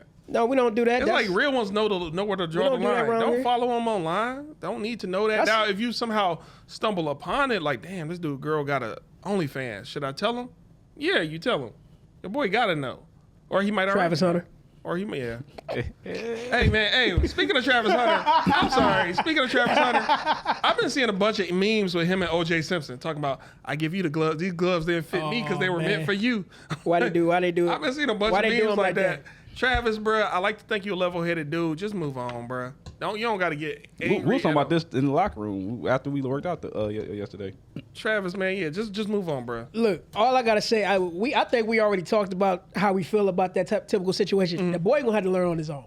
That's just how it is. Hey man, He gonna have to learn on his own. gotta I learn on mean, your own. hey, you gotta learn on your own, bro. I'm sorry, Please. Trav. Hey, I wish you none but the best, especially all the hard work you put in to win the Heisman and to further your career. But you gotta understand, some people you just don't. You gotta cut them off, for real. I'm just telling you. Especially for allegedly what I've been hearing. If she's traveling with you on the team, plane or bus, hell no, that's not happening. Yeah. Nope. I forgot that one basketball player, that white basketball player. He found out when his girl gave birth, the kid came out black. I didn't hear about I that didn't hear one. about that It one. was a few years ago. I can't think of his name. I know exactly what he looked like. I can't think of his name. He professional? Yeah, professional NBA. His girl had a kid. The kid came out black. Oh, that's wait. No, you talking about Steve Nash? That happened years ago. No, years ago. But I'm saying that's what happened. Yeah, And yeah. They thought it was Steve Nash. So Steve Nash. Oh, that happened with Steve Nash? Yeah, so Steve Nash's wife had a baby, Oh. and I think it was Jason Richardson's. They found out. Oh, They thought it was one of his. They thought it was somebody on his team. They went and got the dude tested because she was like, yeah. No, it was 2 teams. So it was 2 teams. So I think they thought it was Barbosa at the time. They thought it was Barbosa because But- she admitted I was sleeping with but him. it was And- Jason Richardson. And then found out no, it was a whole nother team. So he was like, damn, you've been getting down with everybody. It's a double whammy. That's some backdoor shit, Paul. It's a double whammy. Now, that's bro. some backdoor. That's Narcissistic a-hole. But I'm saying that's why in the NBA, bro, them wives be giving it up if you keep them around like that. But you know what? I think one former basketball player was telling the Sun that. He said, look, they're not for you. They're just for right now. Have your fun. They're not Have for your you. fun. How many questions you gonna pick, bro? I'm just looking through them. But no, I What you doing? just looking. just like a nigga.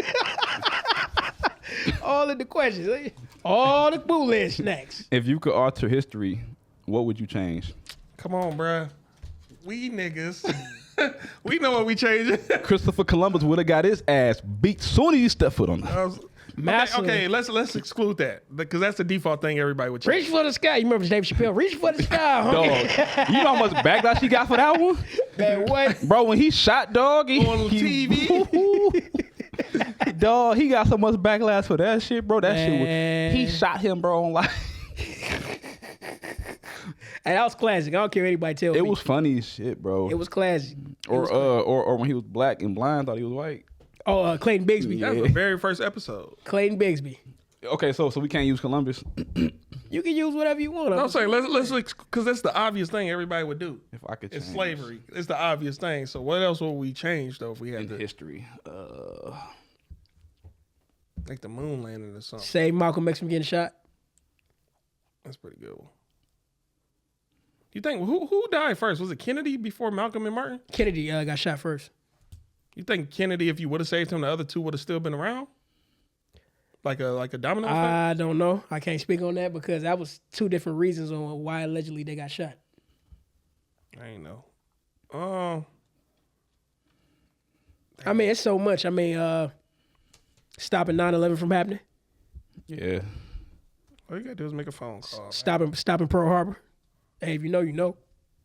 I'm trying to think. These things you speaking about stopping were self-inflicted wounds by America. Yeah, I said it. Or what about COVID? I actually kind of appreciated COVID Well- in now because you get to see who is who. to a I degree. honestly, COVID, I ain't gonna try to sound sensitive to people affected by COVID. I wouldn't change it because it's great to me. Because like COVID, the relationship I was in, it sped up a lot of shit who was in the house all day. So if COVID don't happen, maybe I don't leave then when I did. So for me personally, COVID was great. So it opened your eyes. no yeah. COVID babies for you? Nah. Oh, I had to ask. But without COVID, I was engaged. I was supposed to get married that year. So without COVID, maybe I still do that shit, and then who knows what happens. COVID sped up, you in the house all day, shit happened. So COVID for me was great. Like COVID for me, it was great. COVID was for me. So the people that passed, I'm not, that sucks. But for me personally speaking, I wouldn't change it. It's an eye-opening year. But y'all didn't answer the question. What would y'all change? I'm still thinking. I'm trying to think, what would I change? Because there's so much that happened. Stop Tupac from getting killed. Damn, what would I change? I kind of keep wanting to go towards the moon landing, but I don't know what I would change about that. If it really happened. I want to change something that might have a domino effect and stop other things. That's why I'm still leaning on Kennedy. I feel like it's other stuff that happened. You know what? I would change. I know exactly what I'd change. The Titanic, I would change it from not sinking. Why is that? Federal Reserve, If y'all know, y'all know. Titanic. That's exactly what I would change. What about you?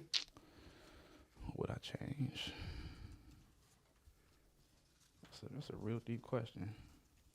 A lot of y'all need to change your damn drawers for real, but not. Cause we've lived through so much shit. Like our generation, we've lived through, like we've seen no internet. We've seen like a terrorist attack. We've seen the White House get raided. Like we've seen so many different things. Mass shootings. Like Columbine. Like we've seen so much stuff. What about the limit of social media? I didn't say get rid of it, but Limited. I mean, as far as You know what you see on there. Anybody who grew up early 90s, 80s, or even before that, shout out to y'all, because y'all was able to exist before the internet and now to where y'all get the, now as you see people, it controls their whole day. Because I'm not saying get rid of the internet. I'm just saying social media. What sites, if you can only do 3 sites to not have? I can't even do that because all sites has a good and bad to it. I do like X or Twitter because that's like America in one. Like, there's no filter for real. It's going to have a beheading and it's going to have some beautiful stuff like a girl getting proposed to. Now, when you go to other sites, it's all goodness like TikTok. But just I like to just have the mixture of everything. But just as a side note, I do like the internet because we wouldn't know what we know now if it wasn't for it. So anyway, that's a side note. I'm trying to think, man, what would I change? What about Uncle Luke? Because that Supreme Court case, they is about to what about that would you community. change though? I'm just saying. No, honestly, I mean, you said MLK. I wonder what happened if MLK didn't die. Like what would have changed or what would have been different if he wasn't? Terrible joke, but he just would have died on a different day. Terrible. And you might be right. I'm sorry. They were trying to get him out of there. Yeah, this is unfortunate. Just like with what if it would have lived another 20 years? I would like for that to be the case, but let's be honest. What don't happen on Tuesday can happen on a Wednesday. And on a lighter note, I would, if I could change something, I would have that Chris Paul trade would have went through. Oh, you would have traded that would have happened. The Chris Paul to LA trade? That would have happened. Yeah, that would have went through. Going back to the MLK thing, that kind of did happen in the Boondocks, just so y'all know. What about that NBA player who played for the Bulls and gave a letter to the president? Oh, Craig Hodges? Yeah. Would you have told him, bro, it ain't worth it? Nah, bro, because because you got to be who you are. It's worth it, but it ain't worth it. I mean, but you got to be who you are, though. That's true, and that's who. I just feel bad because he deserved to have a good 5 more years in the NBA, and that. Bro, he still owns records in 3-point contest. So, yeah, the NBA, y'all's wrong for that. Presidency, whoever y'all's wrong. It was just a letter, bro. Stopping Kevin Samuels from dying the way he died. I thought he died in some guts, though. That's a good way to go out. That's what they say. I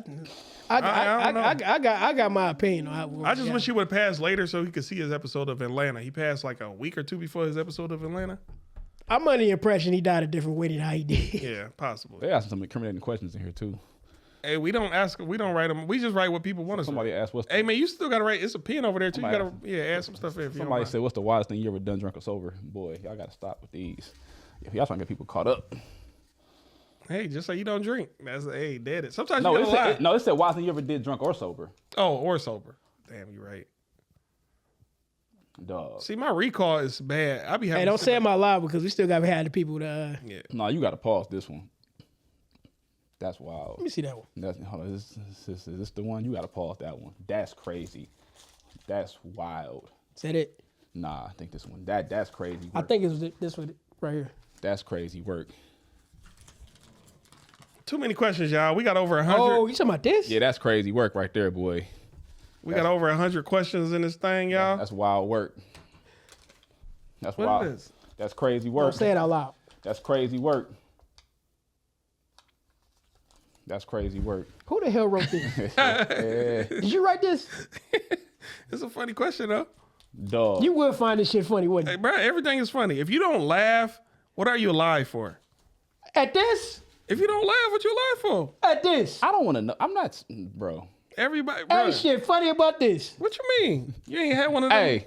You ain't had one of them the moments. You wrote this then. No, I'm asking. Yo, ass wrote this down. Hey, hit the. Hey, hold on. What are you about to press, y'all? Why are you gay? That is Zach one for that question? Nah, but no, I'm not asking. That's not something I'm going to answer online. You done dropped to the 2s and the 3s. I'll leave it at that. If you don't get that bullshit out of my face, bitch. I wouldn't know. Hey, bro, I'm not. Hey, y'all, we gotta wrap this show up, y'all. It was good talking to y'all. Peace. Nah. Yeah, man. But yeah, we had a good time. We laughed. We dropped some knowledge, all that fun stuff. You got anything you want to plug? Nah, man. Appreciate y'all for having No me on. social media, anything? C.Ewo89 is my Instagram. Man, look, this guy's a personal trainer. I don't know why he acting like he don't do it. I got to get my page up, dog. Man, look, just Gotta get you in till when shape. you do that, look, my man Cornell right here, he's a personal trainer. He'll get you right for the summer, all that good stuff. Anybody out there who need to get in shape, holler at my man. Look right at here. yourself in the mirror. Whatever you think is wrong with you, he can help, even if it's some mental stuff. Just say, recommend some books. I'm sure you recommend some books to you or something. Man, Can I'm you put just these in saying. the bowl? I just wrote these. But yeah, hey, get your body right, get your mind right. Appreciate y'all for having me, man. I'll definitely come on again. This was Oh, yeah, definitely. Most definitely. So until then, I gotta say this to everybody. Don't forget to follow my channel, Adrian AKAD. By the time you see this video, I'm pretty sure it's gonna be late. But I made a video specifically for people like him. What's wrong with me? I want to know what's the topic for black people. I hear what you're saying. I can't explain it, Oh wow. but you're wrong. So please check that out by the time you see this. You got anything you want to? I don't got nothing to plug, y'all. All right, until next time, this is Cornell. I'm your boy Adrian AKAD. Subs. And we out of here. Peace. Peace.